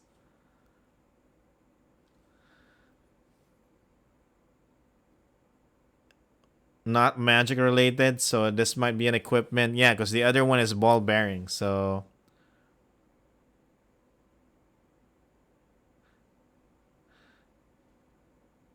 60 feet of... Is that an L or R? Because I can... If that's R, 60 feet... No, hempen rope is 50 feet, right? Not 60 feet. Hooded lantern. 60 feet of light. 60 feet of light from a hooded lantern. Good job. Let's check. Hooded lantern.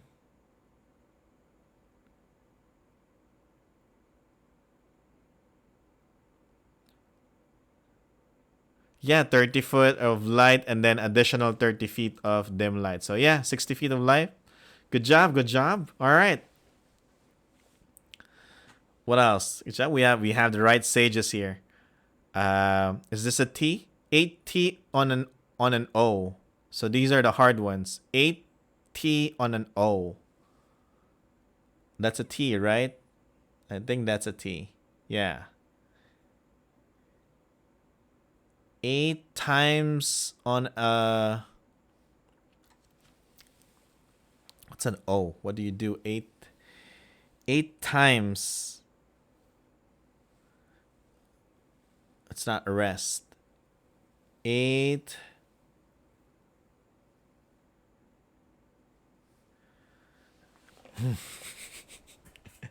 This is supposed to be like a simple reading of an adventure, but our pride as sages is at stake here. We're not gonna let Flamster get, the last laugh. And if apprentices and adventurers can solve it, us sages should be able to solve it as well. 8 times on an O. 80 in an O on an O. Alright, let's look at the other ones. Let's not get stuck here. 8F and 2T on a P of H. On a potion of healing. On a 8 feet and potion of heroism.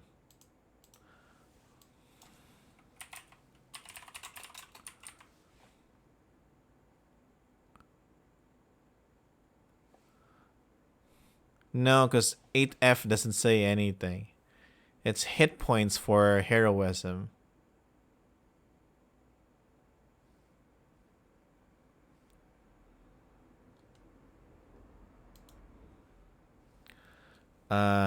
And then 2AF an AE with H.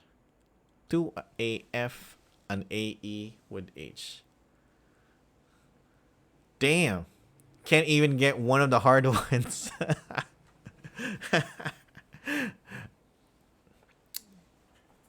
80 on an O. On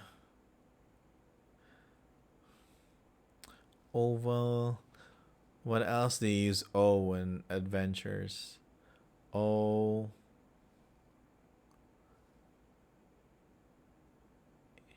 But it's a T. That's not an S, right? That's a T. Ogre, orc. 8 times on an orc. 8 tentacles on an octopus. Oh my goodness. 8 tentacles on an octopus. Beat that, Flamstart. Alright. Now I'm convinced that we can answer the other two. So the 8 tentacles on an octopus is not even related to, like, it's like general stuff. So that makes things a bit difficult.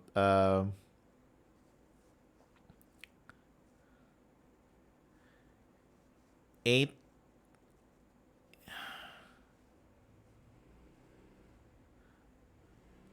P of H. What are some common medieval stuff here? 8 P of H. 8 feathers and 2. Okay, 8 fangs.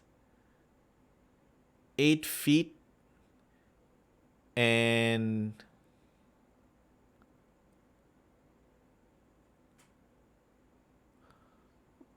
pole of, no, it's not pole of handling.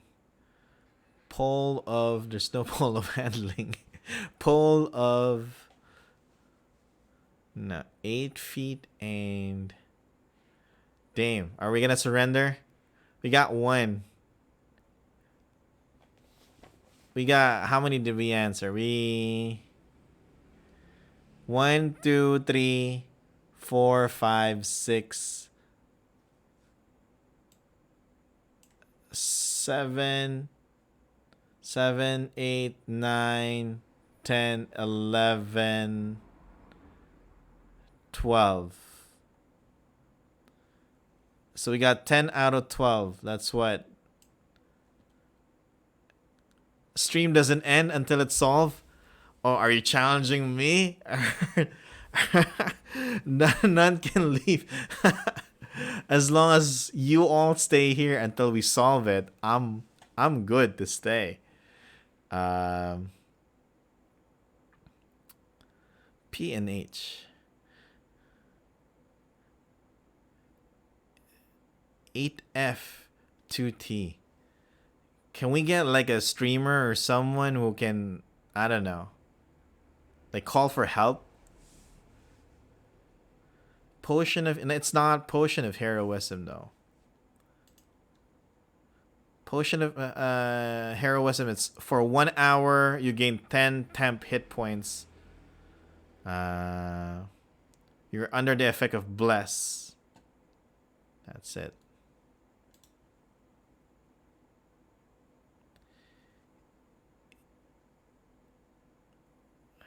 8F 2 times 2T on a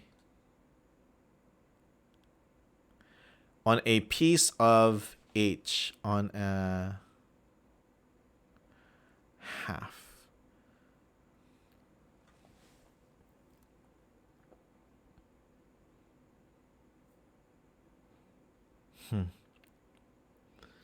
All right, by prayer of healing. Prayer of healing. Let's see.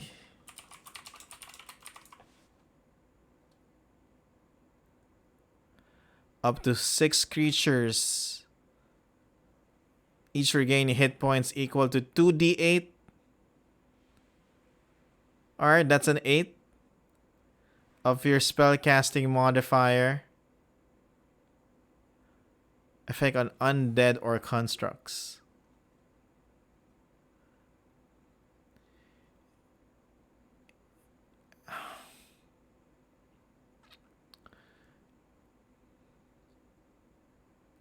P of H. All right, at in 3 minutes we'll stop. Okay, in 3 minutes. We have 3 minutes to figure these two out. No. We have to move on. I think Flamster got the best of us. 8F 2T. 8F and 2T. What else do I have?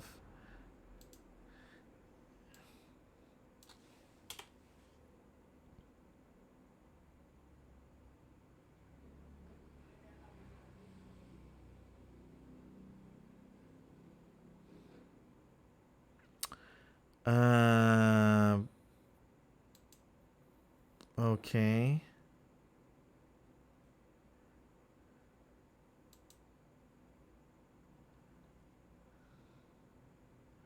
Okay.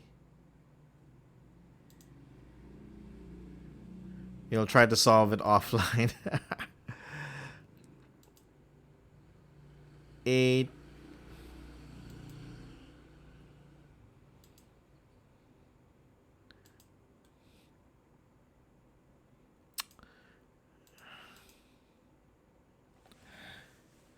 And then 2AF. 2 armed forces. No, 2. I'm pretty sure like these are like the answers to these things are pretty simple. All right.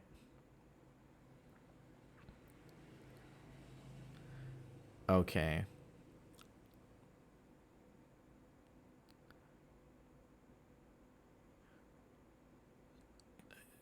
That's AL, not AE. That's AE, yeah. This one. 2AF and AE with H. Yeah. An AE with H. Alright, we have less like 30 seconds to solve it.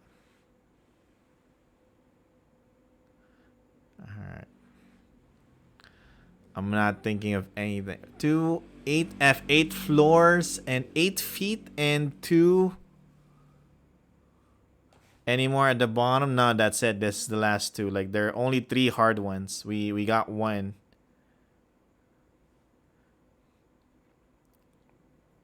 All right, 5, 4, 3, 2, 1. All right. Count to 30 if you don't want to know the answer. Like mute this and count to 30 if you don't want to know the answer. Starting now. So let's try to figure out. Because we're... What? Are you trying to figure it out? It's 8 fingers and 2 thumbs on a pair of hands. Oh, Damn. Who got that? Who got that? Correct. Wow. Good job. Holy crap. 8 fingers and 2 thumbs and a pair of hands. Wow. Okay. All right, that's giving me hope. All right, let's get the other one. We got our wizard. We cannot let. All right, now I'm motivated again to beat Flamstered. Come on, anybody that's watching, anybody that can lend us your mind, help us solve Flamsterd's puzzle. 2AF an AN, an AE with H. This is an A. Let me zoom further.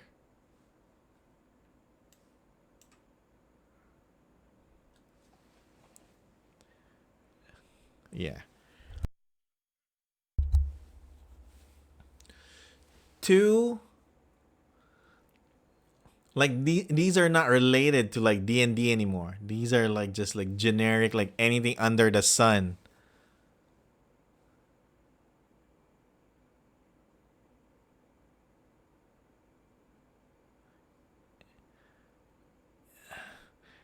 Head. 2 eyes, 2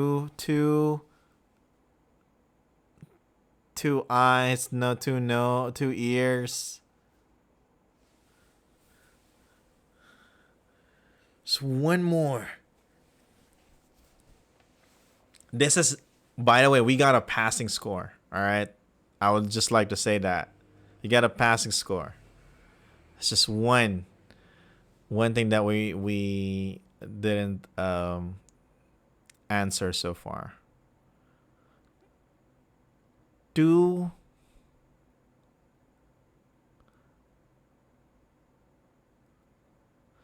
assuming like this is a limb or something because 8 tentacles, 8 fingers.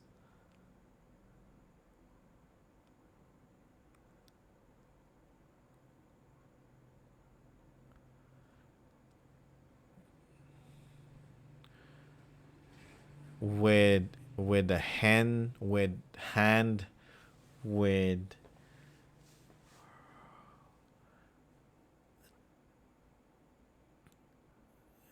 afro, 2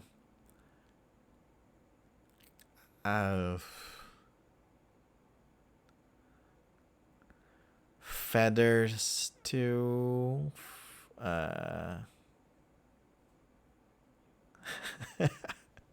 we're about to give up, but now we're stuck because we figured the second one. Oh man.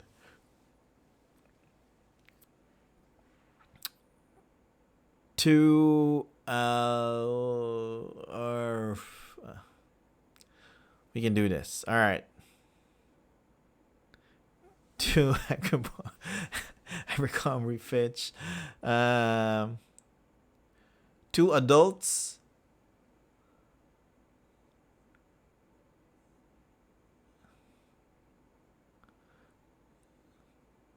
2 adult flyer, an adult entertainer with H. 2. I think we have to give up. I think like I got like a boost of motivation to beat Flamstered when we solved the 8 fingers. But then that's all gone now. 2 AF. Air elemental 2. All right, air elemental with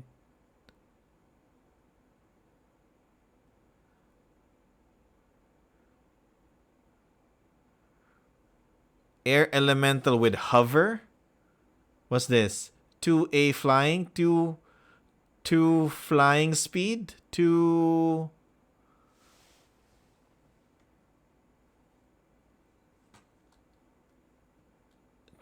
air flying, an air elemental with hover.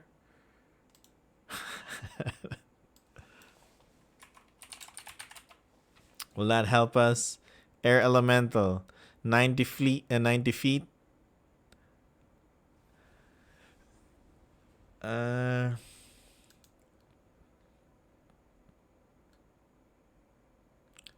Is this gonna be a body part? 2 Alchemist Fire. 2 Alchemist Fire and AE with H. Yeah, I don't know if this is gonna be like body parts.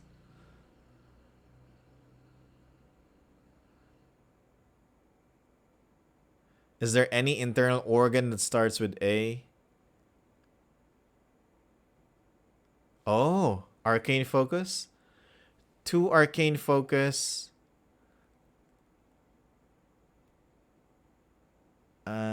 What are the other one? Krista, an AE, an Arcane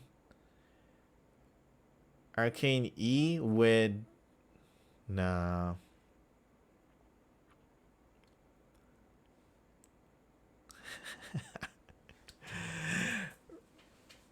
Alright, we're gonna beat you, Flamstered. Alright, now I'm motivated to beat Flamstered again.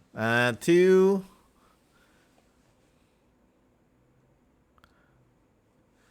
AE.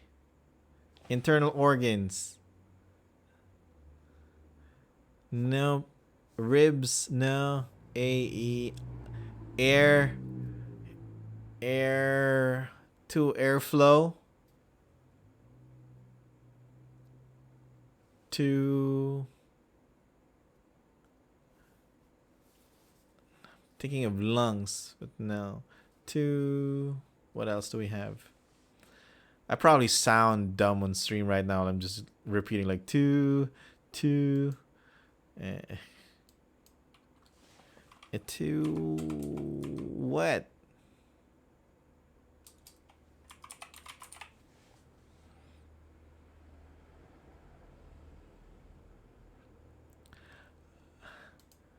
I think that's it, everyone. I think that's it. So we're now...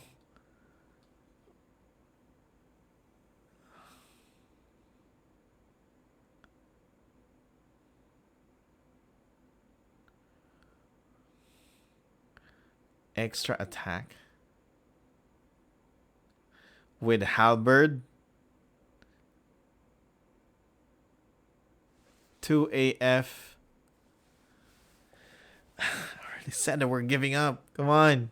2 AF on AE. It's not attack of opportunity. Is this a body part? Like, no. Head. With helicopter. No. Alright. With hat.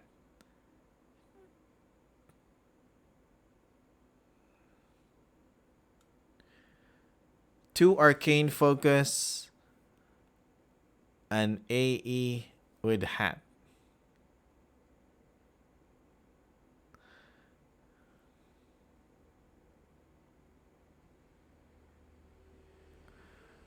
Two apprentices fail an actual exam with help.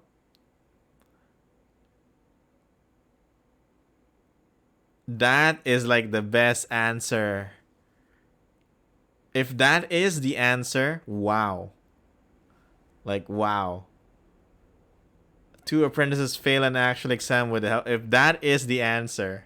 All right, let's look. Let's look. I'm going to keep it zoom like this so we don't see all the answers. All right, this is it. It says 2B, 2 something.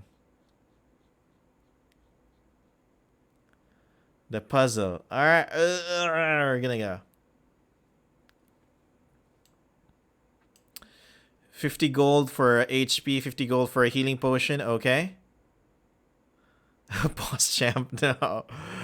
20 arrows to a quiver. 60 feet of light from one hooded lantern. Okay, we got that. 100 ball bearings for 1 gold piece. All right, we got that. 8 tentacles on an octopus. All right, we got that. 8 fingers and 2 thumbs on a pair of hands. Okay, we got that. And the last one. Here we go. Drum roll. Damn you, Flamstered. We better be right. 2 AF and AE with H. Two apprentices failing an assignment even with the help. Fuck. Applause. Good job, Chaos Hammer. That actually got him. Yeah, it still means the letters. Yeah. Actual exam. Yeah, close enough. Fail actual exam. Fail actual exam assignment even with help. Yeah. It's not a common phrase. It's not. It's Flamster just trolling us.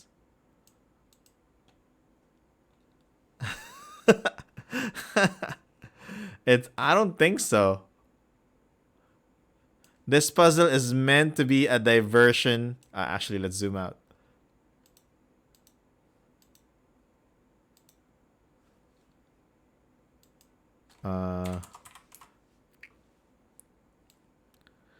This puzzle is meant to be a diversion, a way to have some fun and fill some time. Feel free to give people hints through the twins. Alright. If it ends up frustrating people and takes too long, you should cut it short. But see him, I'm a Eldritch Blast his face. Yep. At least we know that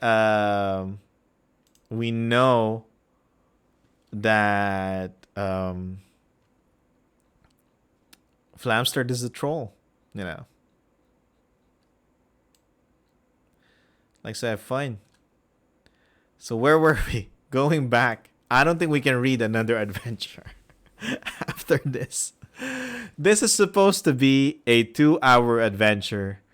We are on stream for 2.5 hours. We took longer reading a 2-hour adventure than playing a 2-hour adventure.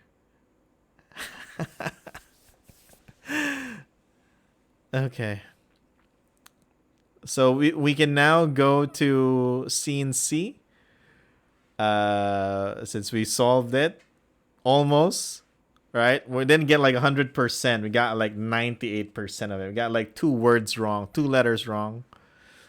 When the puzzle is solved or you decide it's time to shake things up, roar as a ferocious, deafening roar accompanied by the sound of tearing linen announces the arrival of a large bear as it comes ripping through the tent. Its beady black eyes filled with violence as it prepares to charge. How can like a beady eyes look like it's filled with violence? I'm trying to imagine it. I don't see it.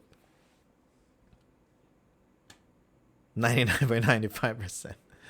Anyway, 1B for the map. Okay. So this is a bear encounter, bear fight.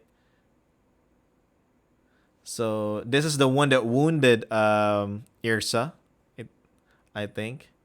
It doesn't attack downed opponents, so it doesn't kill. You're not gonna get a TPK here because it's not a real bear. It's all part of Flamster's test.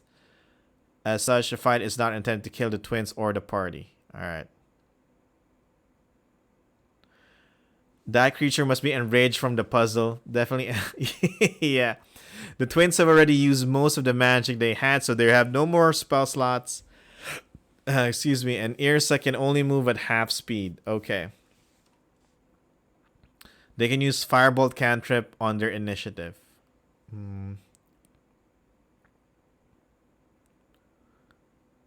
Okay. Once we defeat the bear, it disappears in a flash of bright, multicolored light. Once defeated, characters defeat the bear, we move on to scene D. Alright, in scene D, from above you, you can hear the sound of clapping, intermingled with a few giggles. Sitting cross-legged and applauding in mid-air is a middle-aged man dressed in black and red robes. Flamsters! Flamster, the twins cry out. Priceless! Absolutely priceless!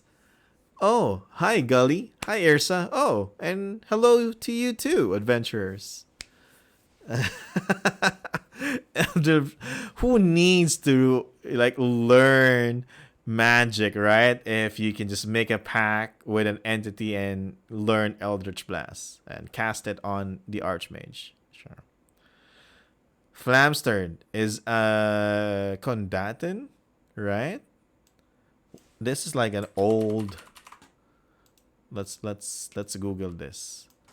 Combatant D&D. Mercantile life, skilled and cunning traders. Western and Eastern Heartlands. Okay.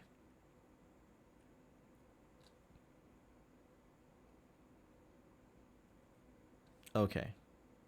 Got it. A middle-aged balding man. So still has hair. Balding. He's quick to laughter and never malicious.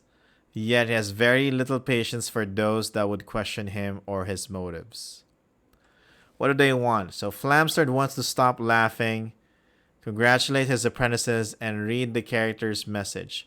Once that is done, he wants to get back to business and saving the Moonshaes from the forces of shadow. What do they know? As an archmage, Flamsters know little about almost everything and a lot about a lot of things. Okay? He devised this test for his apprentices merely as a fun diversion. Dude, yeah, it's basically just rickrolling his, it's just trolling his apprentices. Flamster can explain that both the bear and the jungle were all part of the tests. He categorically refuses to explain why, because he's just messing with his apprentices, since they should know by now. Flamster also knows the characters are carrying a message for him. You know what? Again, I've been... You know what? Let's finish reading it before I give out my thoughts. Flamster gladly accepts the message the characters have brought for him. He reads it without comment, thanks them for the service, and then hands them a token of receipt, a small wooden disc with a symbol on it. Any anger that the characters display is met with mirth and the assurance that they were never in any real danger and that it was such a great opportunity. Once the characters are ready to leave, Flamster snaps his fingers to dispel the jungle, and the characters have a short trek and row back to Shantu, concluding the adventure. Okay. Flamster gives a wand of secrets and a scroll of fog cloud.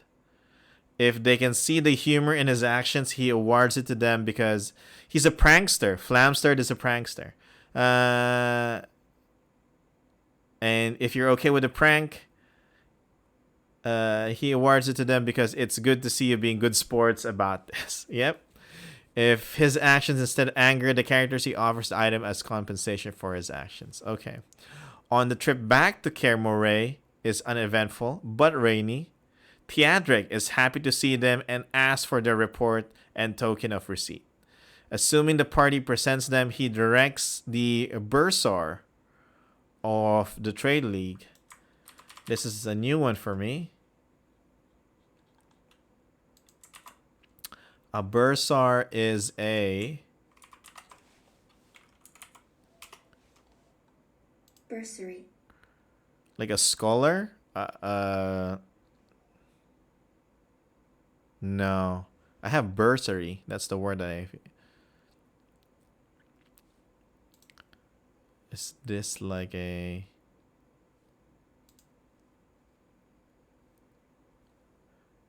He directs the bursar of the Trade League to pay each character agreed upon. Like the treasurer?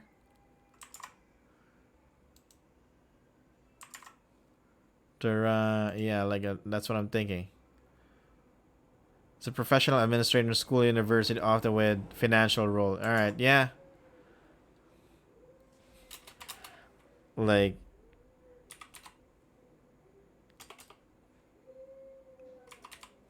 scholar accountant.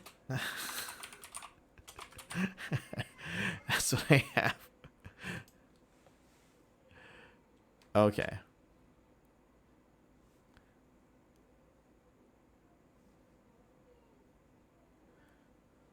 Is it still being used? Is that word still being used? Yeah, a bursar. Is that like a reimbursement? Like the reimbursement person? Yeah. Oh, okay. Anyway, the Moonshae Trade League pays each character 40 gold coins. Oh, okay. Got it. See? We learn. Same root word? Okay. Knew it. Okay. Uh so you know that I never dealt. Well, I'm not part of that group that gets money from the bursar, apparently. Don't part. Okay. So if the party has completed all 4 adventures, okay.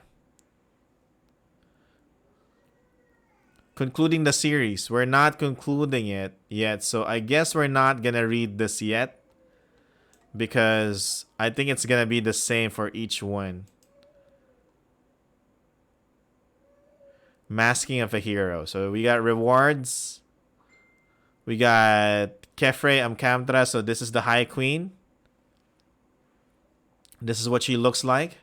Let's read her description here.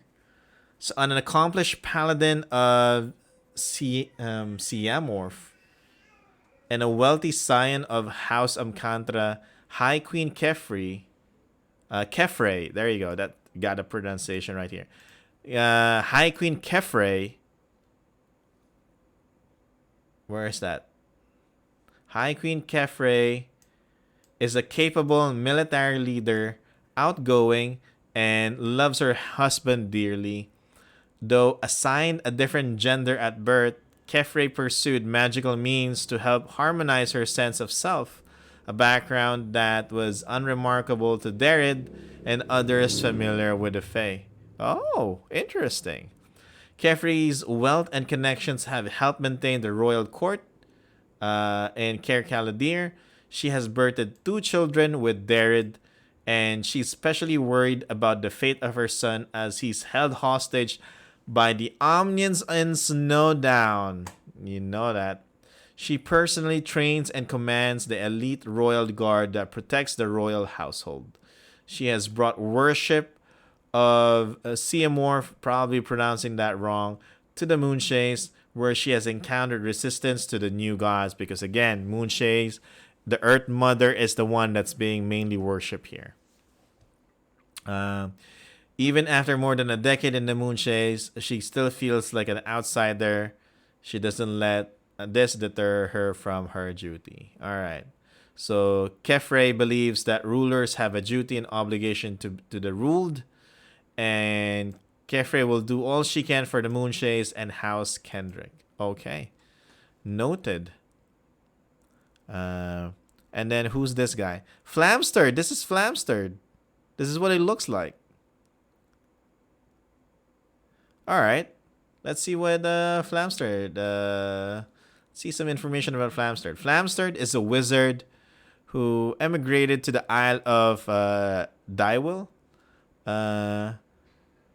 from Waterdeep centuries ago, seeking a local where he could practice his arts in privacy.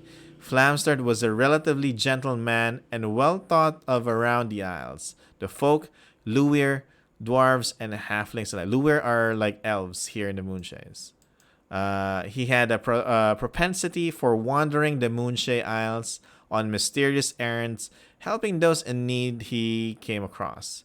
He survived the cataclysm that consumed his tower and part of the island because he caused it. He grew tired of his feuding apprentices and their abuse of magic, lack of discipline, and a marked disrespect for his leadership. He eradicated those he considered irredeemable and retreated to a new private location to begin again. Those apprentices that survived held true to Flamster's ideals of using magic for the service of others, but they were sent from his tower to serve across the Isles. And here, all right, we're going to complete it. Eager students who apprentice their master well deserve all that he can give them. When crossed, my wrath burns until there's nothing left of the transgressor. Here is my issue with this adventure, because I've read Flamster's lore, and you can see it here that, where is that? Relatively gentle, well throughout. He survived the cataclysm that consumed his tower and part of the island because he caused it. So he caused that cataclysm. He caused that big explosion that basically made his tower and part of the island sink underwater. And he did that. He did that because he grew tired of his feuding apprentices. All right. He made the island explode because he grew tired of his feuding apprentices and their abuse of magic, lack of discipline, and marked disrespect for his leadership. Now let's rewind a little. What did he just do to his new apprentices? Right? Well, I have a couple of issues here. One is the way he treated his apprentices. He was obviously just, trying to have some, just joking around, trolling, and one of them Irsa even got injured, right? So it's a harmful prank / test that he gave to his apprentices. And how can you respect someone that treats you like that, right? And someone that abuses magic, right? That's his way of training his apprentices, right? Am I reading that wrong?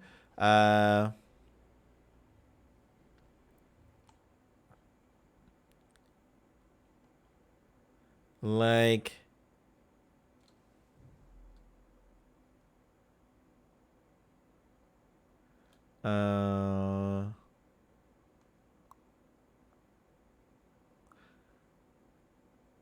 Flamster proceed to greet each character. Wants to stop laughing, congratulate his apprentices, read the message. Okay. There's something here about, like, the test is not even important, right? Something like that. Yes, then you are. It's pretty normal, but again, the ways and two, he had. So my other concern here. All right, so he didn't treat his, like, I don't like how he treated or his interactions with his new apprentices. It doesn't feel like Flamstered. All right,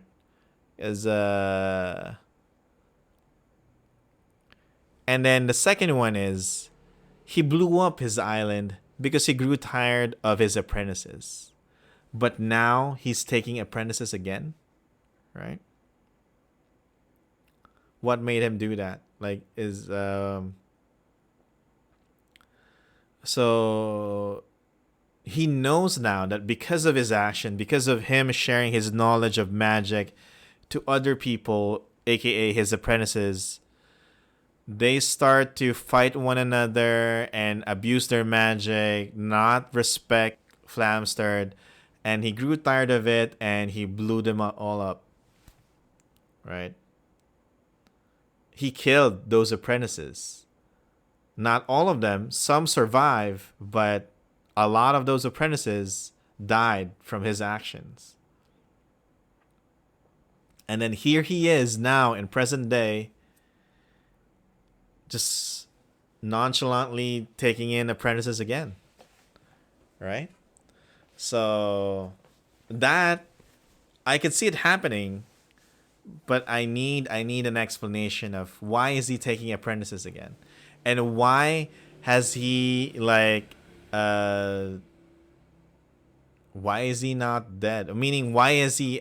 We know that he's not dead, but what made him come out from hiding? Basically, why is he? Those are the questions that I have. Okay. Gully Gormson and Gorms Dotier Irsa. Okay. This is what they look like. Oh, Poppy looks nice here. Irsa are a pair of twins and niece and nephew of Gudrun, the baker in the town of Bloodfire. Gully and Irsa were left with their aunt Gudrun by their parents, who left town after being accused of magic use by the priest of Tempest. The twins got some trouble but were helped by a group of adventurers that, as often happens, were passing by. They left Bloodfire in search of their parents, and while not finding them, they did find a new home with the Archmage Flamsterd. They must have done something, right? Do human archmages live for centuries? No. So there must be magic involved. We should be like on the path of lichdom already, right? But yeah, Flamsterd has been alive since the first High King is introduced here. So, and that was like, again, 1,000 years ago. They can use clones, yes, but that's like, again, 1,000 years ago. Wizard apprentices, they are recruited by Archmage Flamsterd as prospective apprentices. This has bolstered their self-esteem. And Poppy is the captain of the Shantu, which is crewed by her children and grandchildren. She's 70 years old. Those who read the Living Forgotten Realms adventure, you know there's like a theme of old ladies there. Right? I can see that it's continuing here. They're like strong, like old women, different adventures, and here it's still present. All right. She commonly has a pipe between her teeth. Okay, devout follower of the Earth Mother. Okay, Earth, like a worship of Earth Mother is almost the same as like Christianity in real life, right? So like that's the most common religion. Moonshae Isles, that's the most common religion, like worship of Earth Mother. I'm probably wrong that it's not the most common religion, but that's what I'm exposed of. Like here in the Philippines. There you go. That I should have made it clearly. Yeah. I judge people. All right. So bonds. Okay. Tiadric, ambassador. One of the ambassadors. Functionally the leader of the Moonshae Trade League. From Oh wow. Tiadric is Omnian. Okay. But bases operations in Snowden. Alright, Snowdown. He claims direct descendants from the great hero and deity of the gnomes, Garl Glittergold. What? He claims direct descendants from a great hero and deity of the gnomes. Okay. The ambassador is a well-dressed, stylish figure, the plethora of jewels and rings and fine gems adorning his attire. Some may even be real. Clash of colors and patterns. Tiadric only means he's creating a new style. Hasn't caught on yet. Okay. I like what he looks like. Look at that guy. What's good for business is good for the Trade League and its ambassador. If the Trade League has to prioritize business over politics, then so be it. Okay. At heart, Tiadric is a romantic who hopes to meet a noble lady with great tracts of land and a tower full of fine gems for a dowry. All that glitters, darling. Okay. And we have the stats, the map, the answer to the test. Okay. Rewards, Wands of Secret. plain wooden wand carries a small imprint of a roaring bear standing on its hind legs ready to strike. That's what the Wand of Secret looks like. That's the fluff. Spell Scroll of Fog Cloud. And that's it. That's Dungeon Master Tips. That's the last page. 3 hours. Almost 3 hours to read a 2-hour adventure.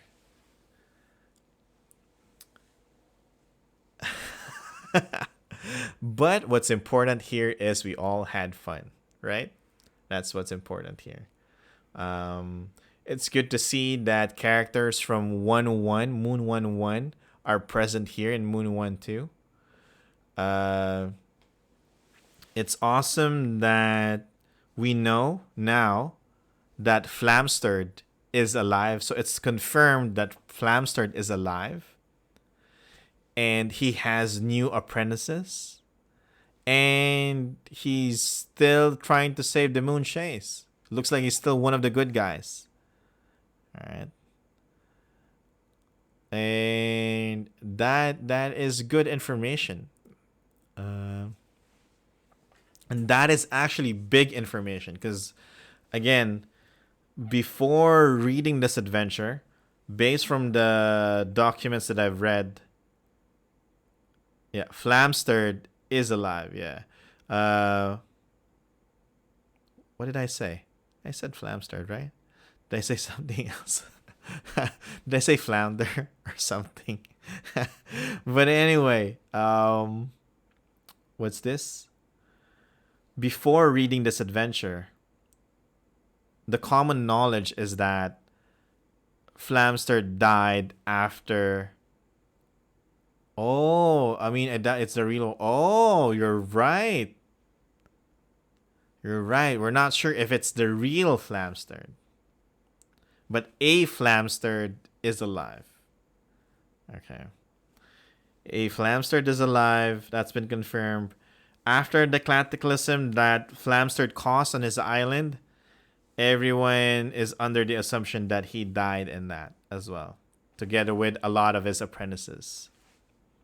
And then lore-wise, that he's alive, but he's under the sea with his underwater tower doing magic research, right? And now we see him here out in the open and might be helping as well in the fight against the slain.